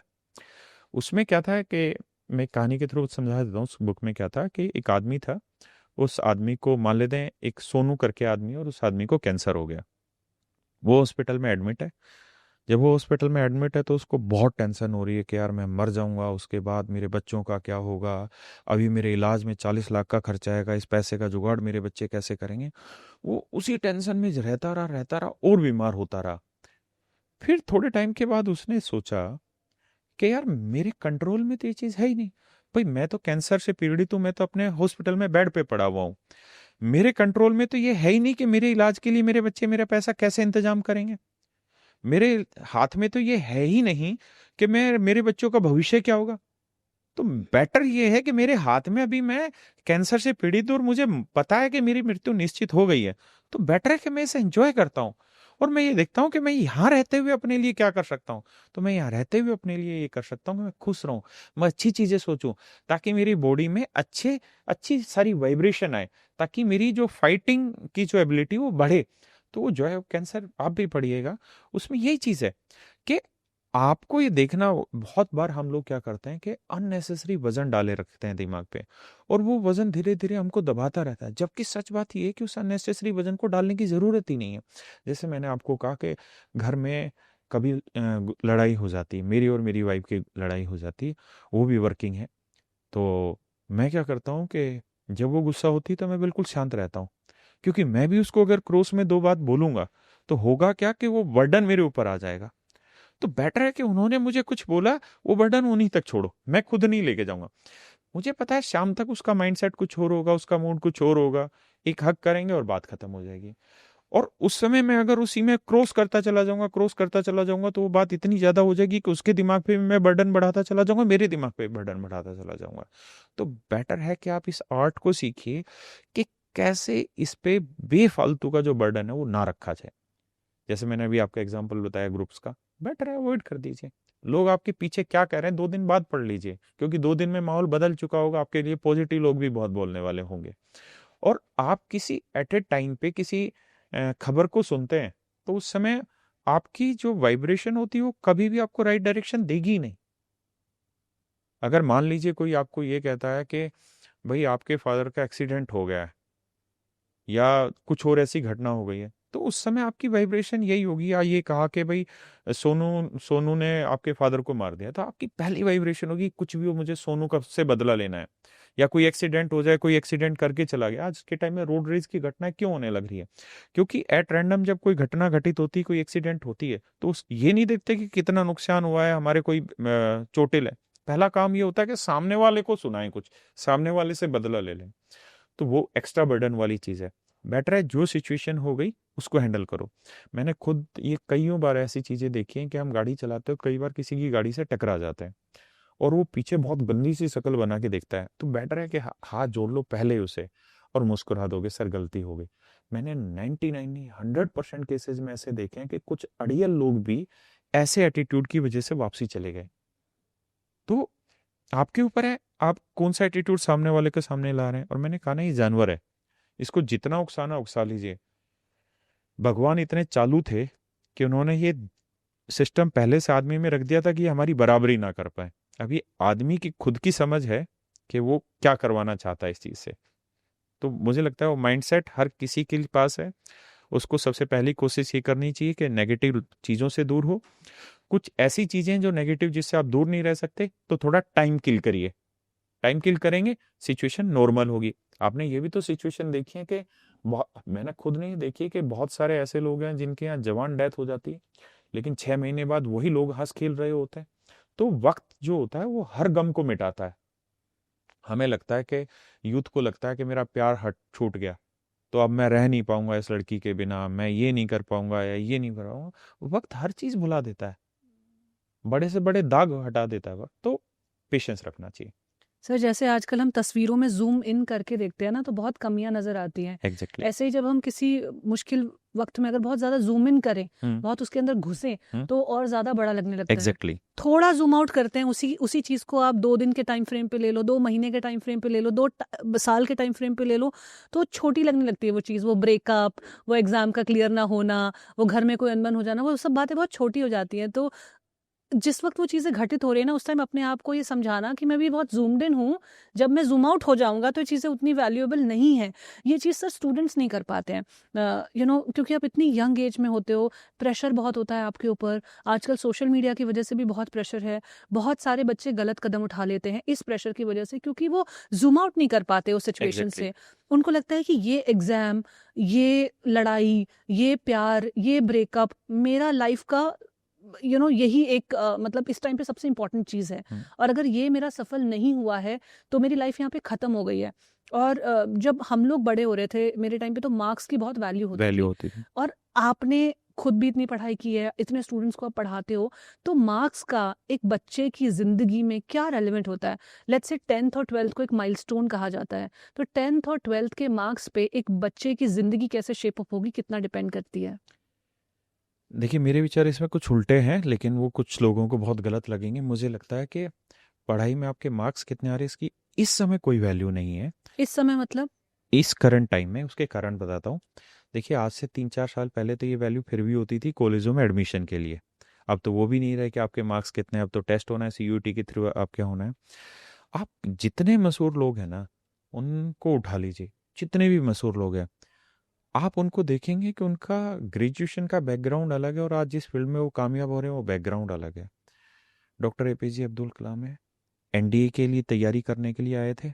जब उनका एनडीए का एसएसबी टेस्ट होता है एक, उस एसएसबी टेस्ट में वो क्लियर नहीं हुए तो वो सुसाइड करने के लिए जा रहे थे। वो कहानी आपने सुनी होगी।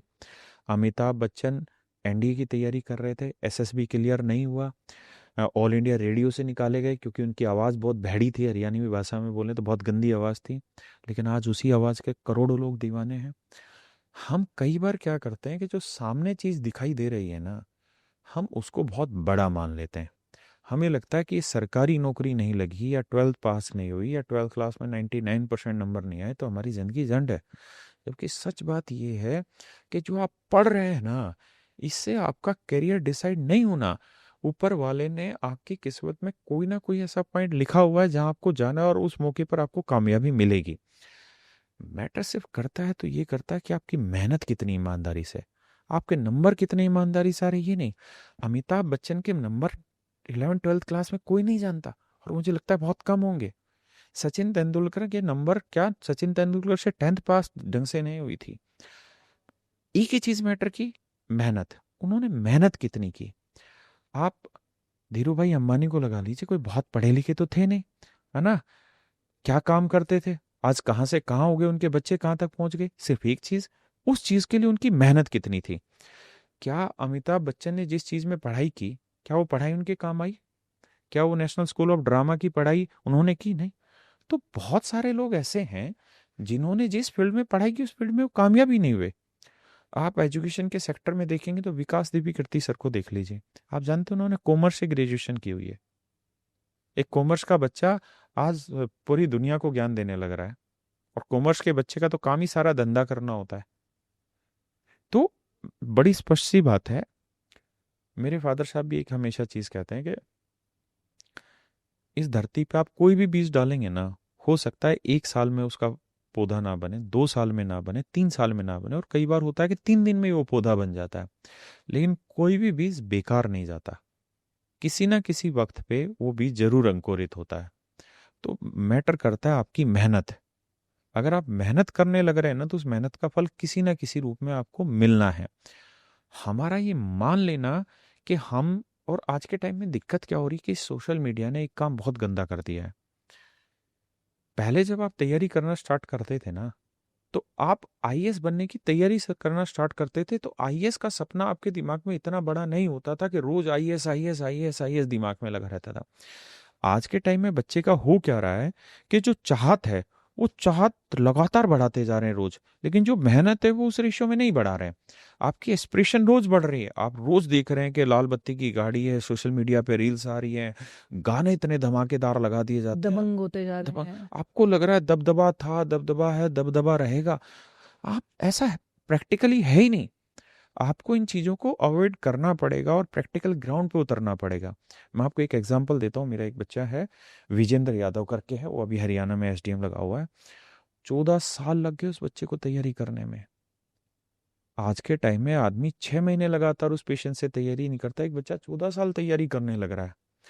तो कामयाबी इतनी आसानी से बहुत कम लोगों को मिल जाती है। बहुत लोग, अभी कितनी ऐसी लड़कियां, एक आस्था सिंह करके मेरे पास स्टूडेंट है, 21 साल में आईएएस बन गई हरियाणा की। वाह। तो कुछ बच्चे हैं जो बन गए, लेकिन कई बच्चे ऐसे हैं जो इसी मुखर्जी नगर में पढ़ने आए थे, आज इसी मुखर्जी नगर में चाय की दुकान खोले बैठे हैं, जिन्होंने यूपीएससी मेंस लिखा है, यूपीएससी इंटरव्यू दे रखे हैं। मुझे लगता है क्योंकि सर कहीं ना कहीं जब आप इतनी तैयारी करते हो, इतनी पढ़ाई करते हो ना, तो आप आउटकम के बहुत दीवाने हो जाते हो और आपको वो आउटकम एग्जैक्टली। चाहिए होता है। लेकिन मैं जहाँ से देखती हूँ, मुझे ऐसा लगता है, मुझे अब ये विजडम आई है इतने सालों बाद, कि अगर आप 6 घंटे सपोज कीजिए रोज किसी एग्जाम की तैयारी कर रहे हैं, सपोज कीजिए आप मैथ पढ़ रहे हैं अगर 6 घंटे रोज, तो आप सोचते हैं कि मैं आज जिस पोजीशन पे हूँ वहां से मुझे एक ऊपर वाली पोजीशन पे जाना है, वो 6 घंटे पढ़ के मुझे मिलेगी। एग्जैक्टली। पर आप ये भी तो सोचिए ना कि आप अगर ये चीज 3 महीने कर रहे हैं, तो आप वो स्किल भी तो डेवलप कर रहे हैं। 6 घंटे बैठने का, 6 घंटे मेहनत करने का, 6 घंटे आप, कितने लोग ऐसा कर सकते हैं कि वो 6 घंटे दिन में पढ़ सकते हैं। तो हम इन चीजों को तवज्जो नहीं देते, उस आउटकम को तवज्जो देते हैं कि मेरा जो रिजल्ट नहीं आया या मैं वहां पे नहीं पहुंचा। तो मुझे लगता है कहीं ना कहीं स्टूडेंट्स के लिए कि मैसेज जाना बहुत जरूरी है कि वो आउटकम की आप चाहत रखिए, उसके लिए मेहनत कीजिए, लेकिन सिर्फ उस पर अपनी सारी जिंदगी का दारोमदार डालकर मत बैठिए, क्योंकि वो हो भी सकता है, वो नहीं भी हो नहीं सकता भी है। हो सकता। और वो नहीं होगा, तब भी आप अगर ईमानदारी और शिद्दत से मेहनत करें, तो आप वो इंसान तो है ना जिसको 6 घंटे लग के काम करना रोज आता है, जो बोरिंग चीजें कर सकता है। क्योंकि आज की डेट में कितने लोग हैं जो बोरिंग काम कर सकते हैं। हमको हर वक्त एक्साइटमेंट चाहिए, और आप और मैं ये बहुत अच्छी तरह से जानते हैं कि किसी भी बिजनेस को बनाने के लिए, किसी भी चीज में सफलता पाने के लिए बोर्डम से दोस्ती करना बहुत जरूरी है। अब वो काम रोज लगातार, आप कोई रोज एक्साइटिंग काम थोड़ी कर रहे हो, आप वही पढ़ा रहे हो इतने सालों से, रोज बहुत जो आप बार इतने बोर सालों भी हो से, जाते हैं। करेक्ट, आप इतने सालों से वही पढ़ा रहे हो, लेकिन आप उससे बोर नहीं होते हो। अगर होते भी हो तो टेम्परेरी बोर्डम है, आप वो रोज चीज कर रहे हो। जो आईएएस ऑफिसर्स जिनकी हम ग्लैमरस स्टोरीज भी देखते हैं, मूवीज में बड़ा दबंग और ये वो सब दिखाते हैं, ऐसे रेड हुई, ये हुआ वो हुआ, लेकिन एक्चुअल जेन्युइनली वो लोग रोज काम क्या कर रहे हैं? रोज काम तो वही बोरिंग करना होता है ना। तो ये पल पल एक्साइटमेंट चेज करना, ये एक नया फंडा सोशल मीडिया की वजह से चल पड़ा है, और एक्साइटमेंट को चेज करने के इतने सारे चैनल्स हो गए ना, कि मैं क्या पहनूं, मैं क्या खाऊं, मैं कौन से रेस्टोरेंट में जाऊं, कौन सा क्लब, कौन सी किताब, कौन सा ये, कौन सा वो। आप स्टूडेंट्स को एक्साइटमेंट की जो एक हाइपर नीड हो गई है हमें, उससे कैसे डील करें? देखिए, मैं इसका एक एग्जांपल देता हूँ। मेरा इंस्टाग्राम चैनल है, तो एक बार हुआ क्या कि मैंने एक ट्राई किया, एक एक्सपेरिमेंट किया। हमने एक वीडियो बनाई और उस वीडियो के अंदर हमने कंटेंट कुछ और डाल दिया, और उसका थंबनेल लगाया कि इनकम टैक्स इंस्पेक्टर ने 1000 करोड़ की रिश्वत ली। ये थंबनेल डाला। आप विश्वास नहीं मानेंगे, अभी मेरा इंस्टाग्राम खोलिए, 15 करोड़ व्यूज़ हैं उसके, और उसके अंदर वीडियो मैंने जानबूझ के कुछ और डाली। मैंने ये देखा कि पहले देखे तो सही, इस हिंदुस्तान में कितने ऐसे पागल लोग हैं जो ऐसे थंबनेल देख के वीडियो पे आ रहे हैं। मतलब आपको वो 1000 करोड़ एक्साइट करने लग रहा है कि अच्छा कोई 1000 करोड़ रिश्वत लेते पकड़ा गया। आपको अगर मैं यही डाल देता ना कि पढ़ाई करने के कि 3 तरीके सीखे, आप नहीं देखने आते। लेकिन अगर आपको ये डाल दिया कि 1000 करोड़ की रिश्वत लेते इनकम टैक्स इंस्पेक्टर पकड़ा गया, आप तुरंत पहुंच गए 15 करोड़ बच्चे। सर यहीं पे हम फंस गए ना, हमारे इसलिए व्यूज कम आते हैं क्योंकि हम वो कर नहीं पा रहे हैं नहीं, क्लिक आपको बेट वाला करना भी काम। नहीं चाहिए क्योंकि आपके पास सीरियस ऑडियंस है। और देखिए अल्टीमेटली आपको एक ना एक दिन ऊपर जाना है, और ऊपर जाएंगे तो कम से कम आप खुद से ये कह पाएंगे कि मैंने जो कंटेंट प्रोवाइड किया वो जेन्युइन कंटेंट था, बच्चों की हेल्प करने के लिए कंटेंट था। अब आता हूं मैं आपके सवाल पे कि एक बच्ची जिसका मैं नाम निकाल रहा था अभी, वो इसी बार 2024 में आयुषी चौधरी करके एक लड़की है जिसका सिलेक्शन हुआ है। और ये जो बच्ची थी ये मतलब बिल्कुल इधर बागपत के आसपास एक गांव है, वहाँ से ये बच्ची थी। तो ये जॉब कर रही थी, और ये एमएनसी कंपनी में जॉब कर रही थी। तो इसकी जो ड्यूटी आवर स्टार्ट होते थे वो स्टार्ट होते थे 12 बजे से, और शाम को रहती थी इसकी ड्यूटी 9 बजे तक। तो सिस्टम पे लगातार इनको बैठ के काम करना होता है। इसने मुझे बताया कि सर मैं सुबह 4 बजे उठती थी, और 4 बजे उठने के बाद मैं 4 से 8 लगातार पढ़ती थी। जिस समय बाकी लोग इधर उधर की बातों में ध्यान देते हैं, घूमने फिरने चले जाते हैं या किसी और चीज़ों में रहते थे या सोए रहते थे, मैं 4 घंटे वहाँ पे पढ़ लेती थी चुपचाप से उठने के बाद। उसके बाद आधा घंटे का मैं ब्रेक लेती थी, और फिर 8 से 11 मैं दोबारा पढ़ती थी 3 घंटे।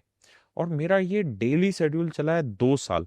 7 घंटे मैं उस समय निकाल रही थी जिस समय बाकी लोग किसी और चीज़ में बिजी थे। तो मैं 11 से 12 का जो टाइम लेती थी उसमें मैंने खाना नहाना धोना सारी चीज़ें करनी होती थी, और 12 बजे मैं ड्यूटी पे बैठ जाती थी। और 12 से 9 मेरी ड्यूटी होती थी। 9 बजे मैं दोबारा ड्यूटी छोड़ के आधे घंटे के लिए फिर पढ़ती थी।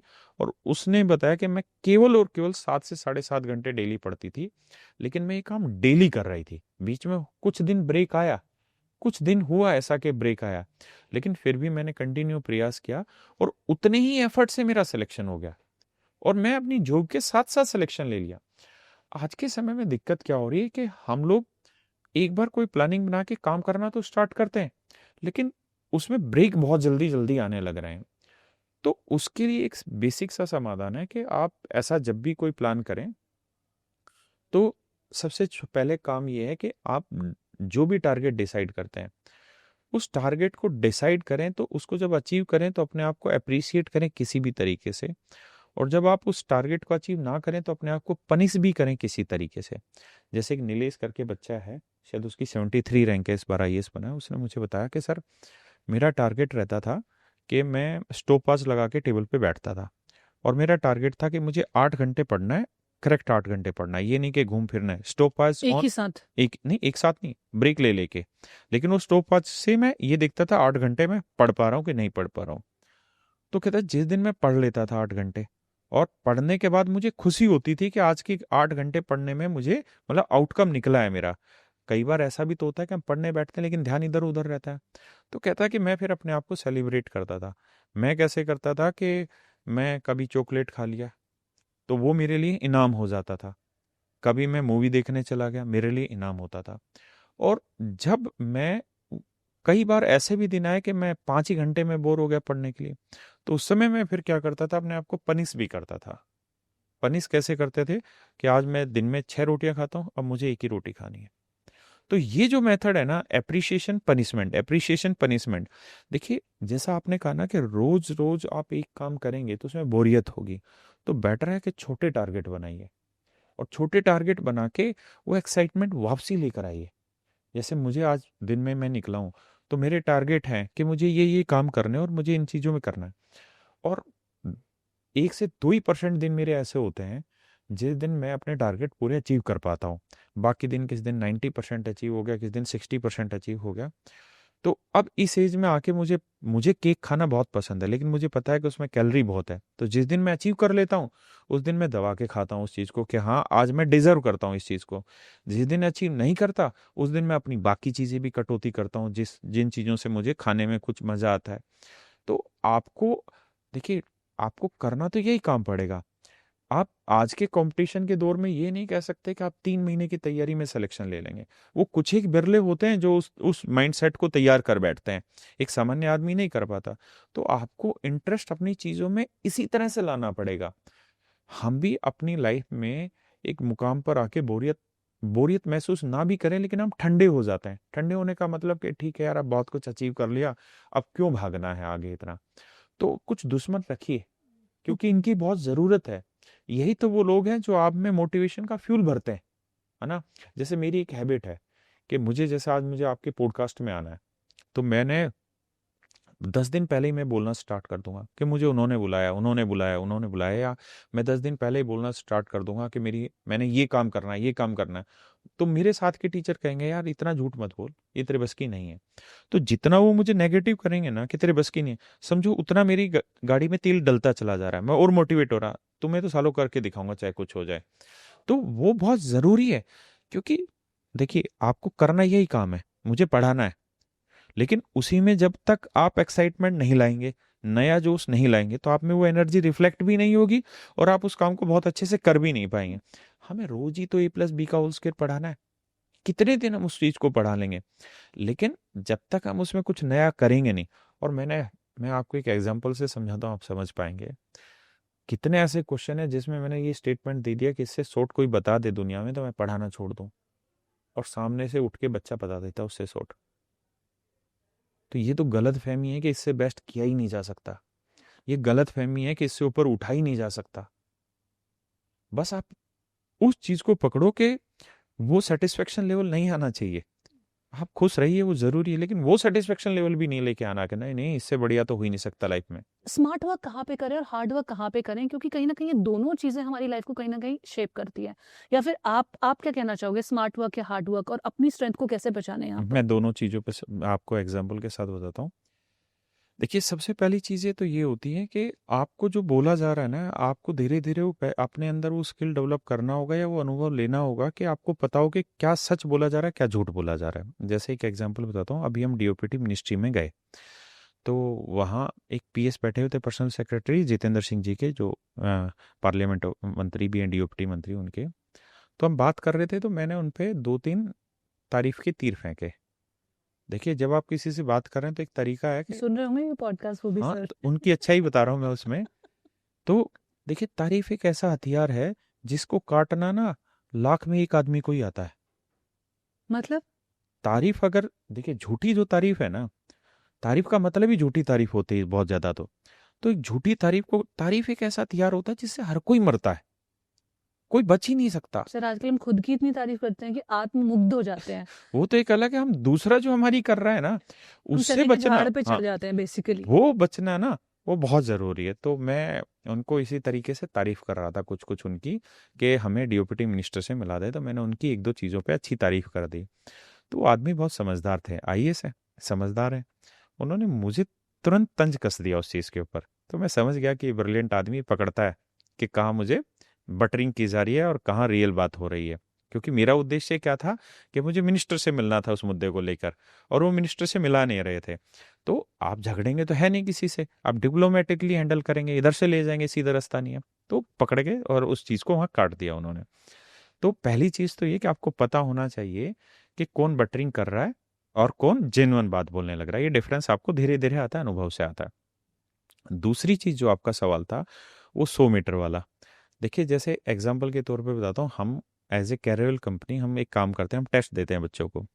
तो जब एग्जामिनेशन सेंटर में बैठते हैं तो आपको 60 मिनट में क्वेश्चन सोल्व करने होते हैं। हम लोग क्या करते हैं, 60 मिनट में 100 क्वेश्चन सोल्व करने होते हैं। हम बच्चे को 57 मिनट देते हैं, हम टाइम ही 57 मिनट देते हैं उन 100 क्वेश्चन को सोल्व करने के लिए। देखिए 100 मीटर की रेस अगर आपको भागनी है ना, तो 100 मीटर की प्रैक्टिस तो दुनिया कर रही है उस सर्टेन टाइम में। जिस दिन आप 102 मीटर की प्रैक्टिस कर देंगे ना, उस दिन असली खेल है। इस दुनिया में कितने ही ऐसे सितारे हैं जो 99 तो भाग गए लेकिन 100वां आंकड़ा नहीं पकड़ पाए। अगर वो ऐसा कर लेते तो आज देश में बहुत बड़े होते।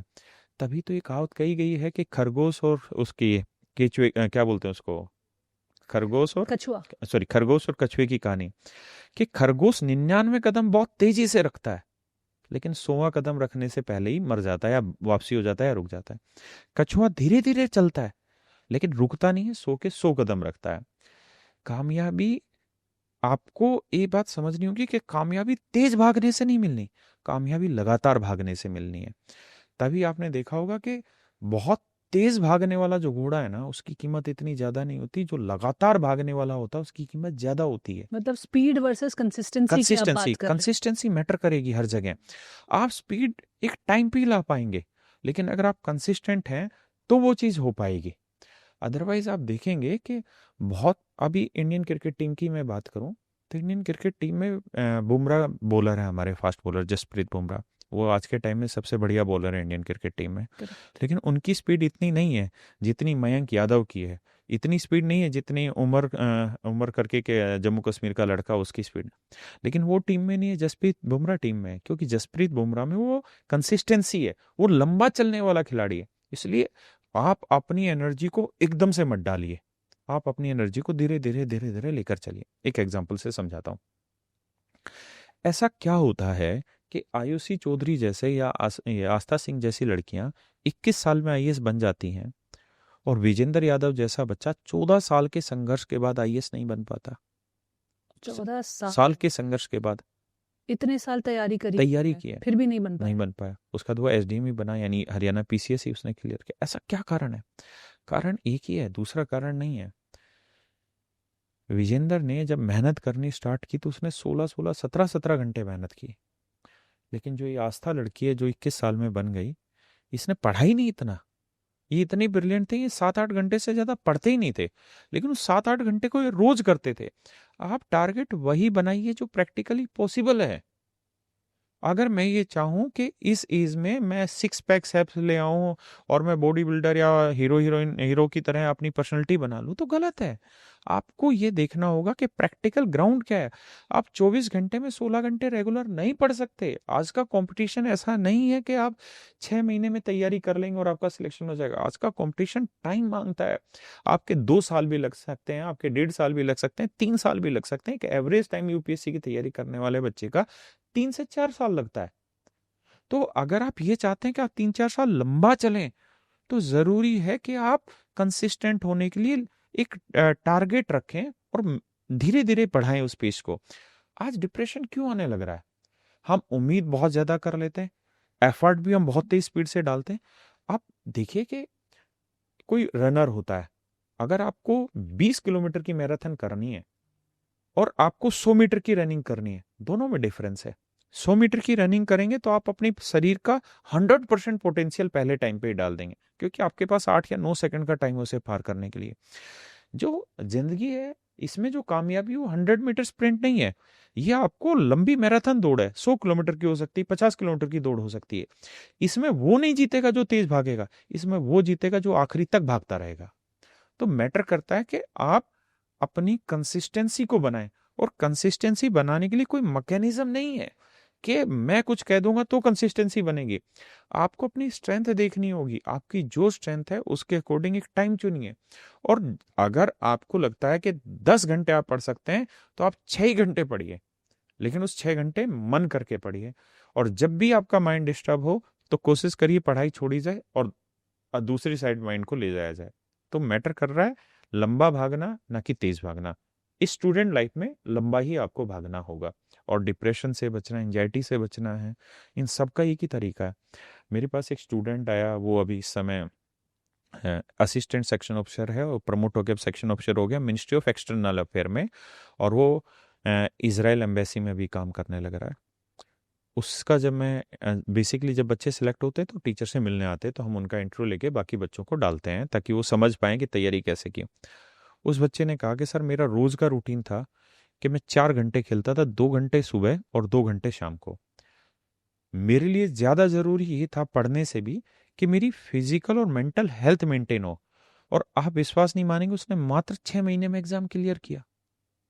क्यों? क्योंकि जब आपके माइंड पे एक्स्ट्रा बर्डन नहीं है, आज मैं फिजिकल फिट हूं तो मैं 13 घंटे भी काम कर पा रहा हूँ। वही मैं अगर कुछ फालतू खाता रहा हूँ, मेरा वजन हो जाए 100 किलो और मैं सुस्ती से बैठा रहा हूँ, तो क्या होगा कि मेरी परफॉर्मेंस डाउन हो जाएगी वहां पे। तो वो बच्चा रोज रात को 2 घंटे बैडमिंटन खेलता था, सुबह रनिंग लगाता था। तो इसका बहुत मल्टीपल बेनिफिट मिलता है। मतलब ये ज्योमेट्रिकल प्रोग्रेशन होती है ये सीरीज, कि आप फिजिकली एक्टिव होते चले जाएंगे, आप मेंटली उतना ही काम बेटर कर पाएंगे। देखिए अल्टीमेटली हमको परफॉर्मेंस तो इससे दिलानी है 2 घंटे में, जब पेपर हो रहा होगा या 1 घंटे का पेपर हो रहा होगा, तो इसको हम जितना बेटर ट्रेन कर सकते हैं उतना करना चाहिए। अगर हम इस पे ओवर बर्डन कर देंगे तो ये उस समय पे हार जाएगा, बंद हो जाएगा ये काम। तो बहुत मैटर करता है, आप लंबा भागने की सोचें, तेज भागने की ना सोचें। और आज के समय में सबसे बड़ी दिक्कत ये है कि जैसे ही आपने कोई रील देखी या कोई मूवी देखी और उसमें आपने इंस्पिरेशन ली, और ये बच्चों के लिए मैंने पता नहीं कितनी ऐसी मूवी है अक्षय कुमार की देखने के बाद मुझे लगा कि अब बस कल से तो मुझे ये कर देना है, मुझे ये फिटनेस लेवल पकड़ना है। ये वो बेसिकली टेम्परेरी है वो मोटिवेशन। जो रियल मोटिवेशन है वो आपके अंदर आपको खुद लाना होगा।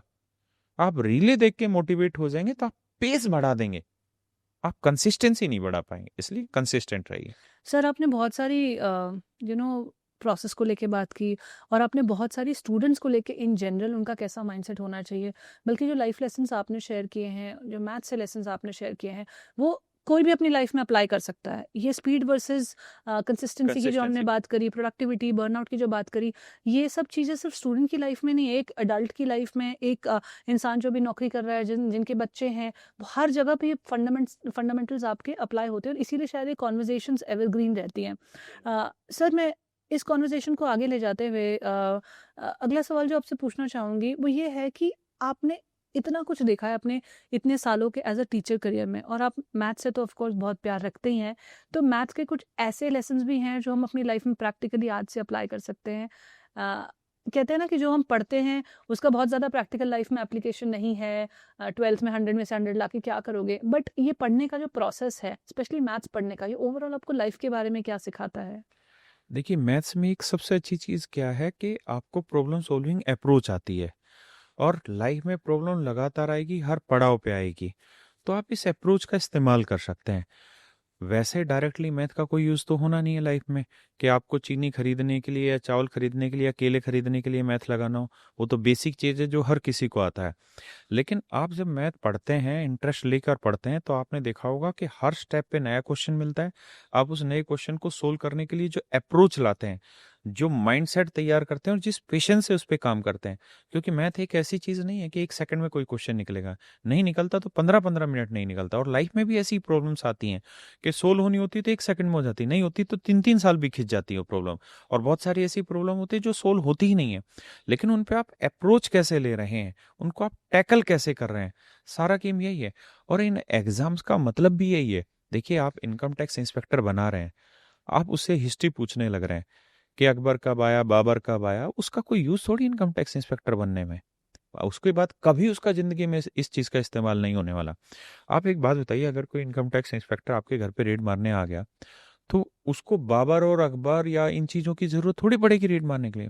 उस समय जरूरत होगी तो उसके आईक्यू की जरूरत होगी, जरूरत होगी तो इस बात की जरूरत होगी कि मैं सामने वालों से बात करते करते उसके मेंटल स्टेटस को समझ पाऊं। मैं ये समझ पाऊं इससे बात करते करते कि किस शब्द पे ये झिझक रहा है, किस शब्द पे ये थोड़ा सा परेशान होने लग रहा है, किस शब्द पे ये खुश हुआ। क्योंकि आपके पास कोई भी डायरेक्ट इंफॉर्मेशन नहीं होती। आपको ये नहीं पता होता कि यहाँ इतना सोना रखा है मैडम ने, वो सब आपको बातें करके ही निकालना होगा। और वो बातें जो करके निकालने का तरीका है, उसी चीज को चेक करने का ये तरीका होता है एग्जाम। यहाँ क्या होता है कि आपको एक क्वेश्चन दिया जाता है, उस क्वेश्चन के नीचे 4 ऑप्शन होते हैं, और एग्जामिनर का पॉइंट ऑफ व्यू ये होता है कि ये जरूरी नहीं है कि वो क्वेश्चन 100% आपको कोई चीज बोल रहा हो। आपको ये देखना होता है कि उस लाइन को पढ़ के आप मैक्सिमम क्या सेंस निकाल पा रहे हैं, और उस सेंस के अकॉर्डिंग आप कौन सा आंसर टिक करेंगे। बहुत बार ऐसा होता है कि 4 ऑप्शन होते हैं, चारों ही ठीक होते हैं, लेकिन आपको फिर ये दिमाग लगाना होता है कि इसमें कौन सा ज्यादा सेंसिबल लग रहा है, क्योंकि अल्टीमेटली आपको लाइफ में इसी चीज की जरूरत होगी। आप डिप्लोमेट बनते हैं, आप सेक्शन ऑफिसर बनते हैं, आगे डिप्लोमेसी का काम करेंगे, तो डिप्लोमेसी में आपको कोई नहीं बताने वाला कि सामने वाले के मन में क्या है। जैसे अभी इंडिया और यूएस में ट्रेड डील होने लग रही है, और दोनों पक्ष चाहते हैं कि हम मैक्सिमम टू मैक्सिमम बार्गेन करके अपने पक्ष में लेके आए, उधर वाले भी इधर वाले भी। लेकिन जीतेगा वही जो बिना बोले सामने वाले की बात समझ पाए। तो ये सारे जो एग्जाम होते हैं, इनका मेन मुख्य उद्देश्य यही होता है कि कौन कितना समझदार है। आपके मैथ के नंबर की जरूरत नहीं है, अगर ऐसा होता तो आप वही सवाल पूछते ना जो आपके पोस्ट ग्रेजुएशन में क्वेश्चन आते हैं। आप यूपीएससी उठा लीजिए, एसएससी उठा लीजिए, रेलवे उठा लीजिए, हर एक जगह 10 से 12 तक के लेवल के क्वेश्चन पूछे जाते हैं, इससे ऊपर थोड़ी पूछा जाता है। तो उसका उद्देश्य दूसरा है। उसका उद्देश्य ये है कि आप कितना जल्दी से चीजों को पकड़ते हैं। जैसे मैं आपको एग्जांपल देता हूँ। अ, एक एग्जाम होता है, साइको का एग्जाम बोलते हैं। उसमें क्या रहता है कि एक फोटो आती है, उस फोटो को आपको देखने के लिए 1 मिनट का टाइम दिया जाता है कि इस फोटो को देखिए। जैसे ये फोटो लिखा हुआ the journey with in podcast, इस फोटो को 30 सेकंड को आपको मैं बोलता हूँ देखिए। उसके बाद मैं इसके ऊपर 5 क्वेश्चन पूछता हूँ। तो इसके उद्देश्य क्या है? इसका उद्देश्य यही है, इसका एम यही है कि कि आपकी ऑब्जर्वेशन कैसी है। आप एक कमरे, आप किसी के रेड मारने गए कंपनी में, और आप वहां से घूमते जा रहे हैं, घूमते जा रहे हैं, घूमते जा रहे हैं, आपको थोड़ी पता है कहाँ माल रखा हुआ है, कौन से कागज में चीजें हैं। वहां आपकी ऑब्जर्वेशन, सामने वाले की हरकत क्या हो रही है, किस जगह आप देख रहे हैं, तो वहां पे उसका ध्यान ज्यादा आ रहा है। इसी सब चीजों के थ्रू तो ये काम होते हैं। मैं जीएसटी इंस्पेक्टर था, कस्टम इंस्पेक्टर, तो यही तो चीजें सिखाई जाती हैं वहां। आपको डायरेक्ट किसी के यहाँ नहीं पता चलेगा कि किसने कितनी चोरी की है, कैसे की है। सब कुछ सामने वाले से उगलवाना पड़ता है, और उगलवाने का तरीका यही रहता है कि वो किस बात पे डर रहा है, किस चीज पे ज्यादा ध्यान दे रहा है।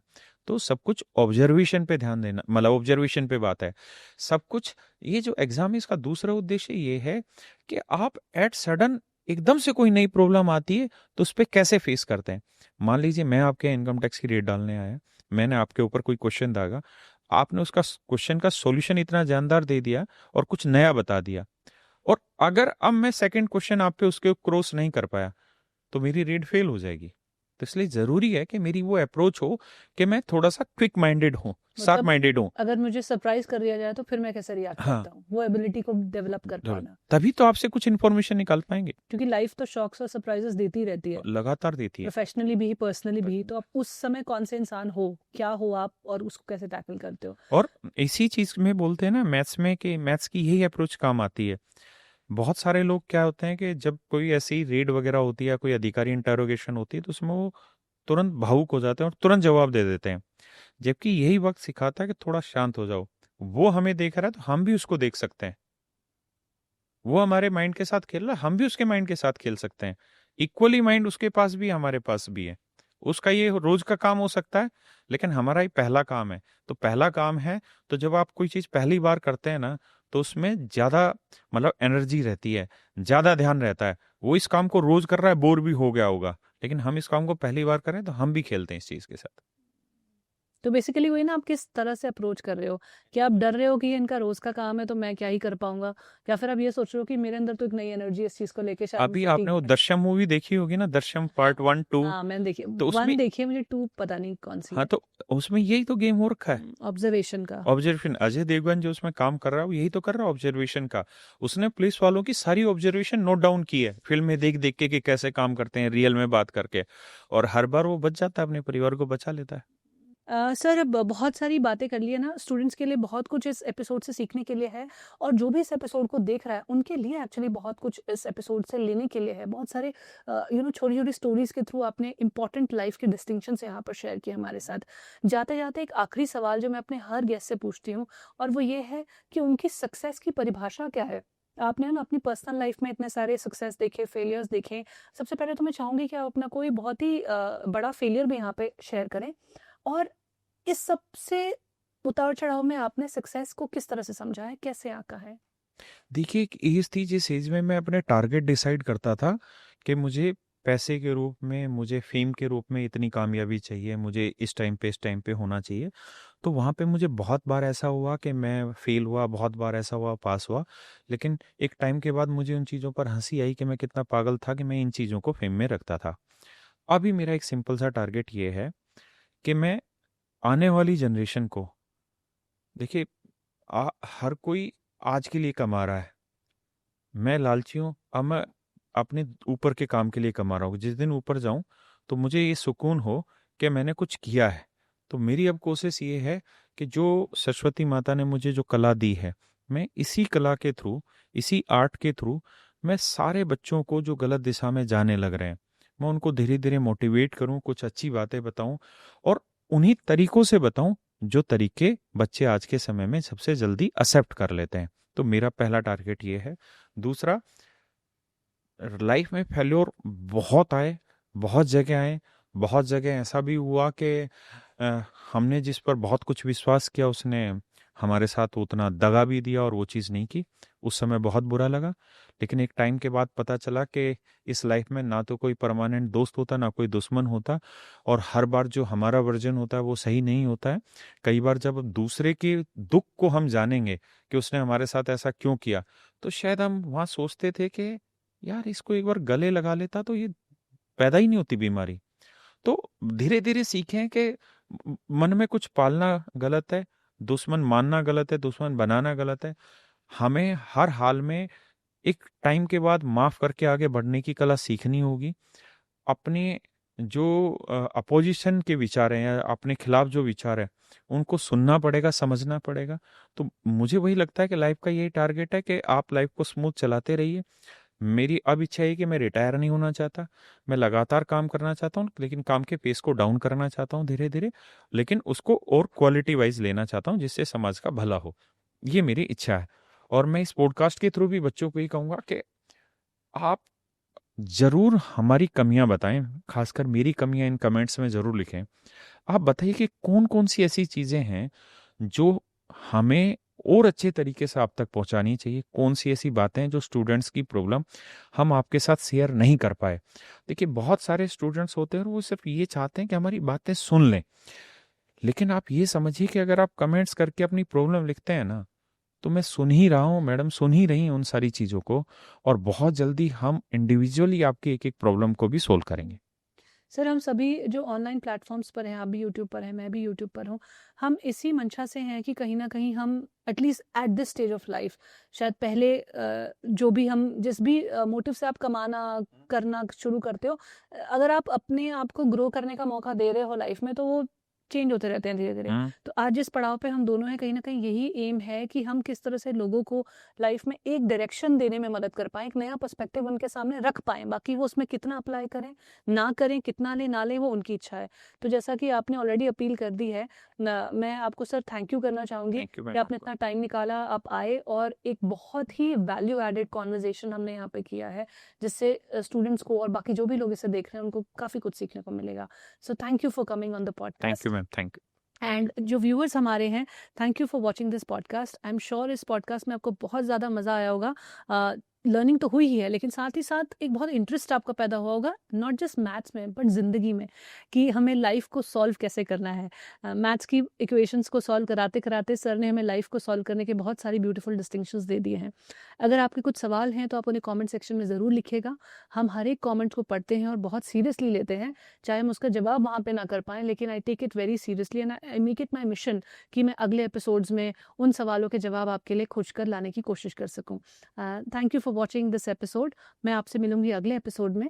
इस एपिसोड को ज़रूर अपने फेलो स्टूडेंट्स, अपने दोस्तों के साथ शेयर कीजिए, अपने पेरेंट्स के साथ शेयर कीजिए। जो पेरेंट्स ये देख रहे हैं वो अपने बच्चों के साथ शेयर कीजिए, ताकि ये जो पॉजिटिव मीनिंगफुल कॉन्वर्जेशंस होती है ना, जिनसे लाइफ में सच में कुछ सीखा जा सकता है, उनको भी बढ़ावा मिले। स्पेशली आजकल इस कंटेंट के महायुग में, जहाँ इतना कंटेंट है कि जहाँ पे ट्रेंड्स और गाने और मस्ती और एंटरटेनमेंट बिकता है, वहाँ पर ये मीनिंगफुल कॉन्वर्जेशंस कैसे टिकेंगी, वो आपके ऊपर भी थोड़ी जिम्मेदारी है। तो हमें सपोर्ट कीजिए, चैनल को सब्सक्राइब कीजिए, लाइक कमेंट और शेयर कीजिए। एंड मैं मिलूंगी आपसे अगले एपिसोड में। नमस्ते।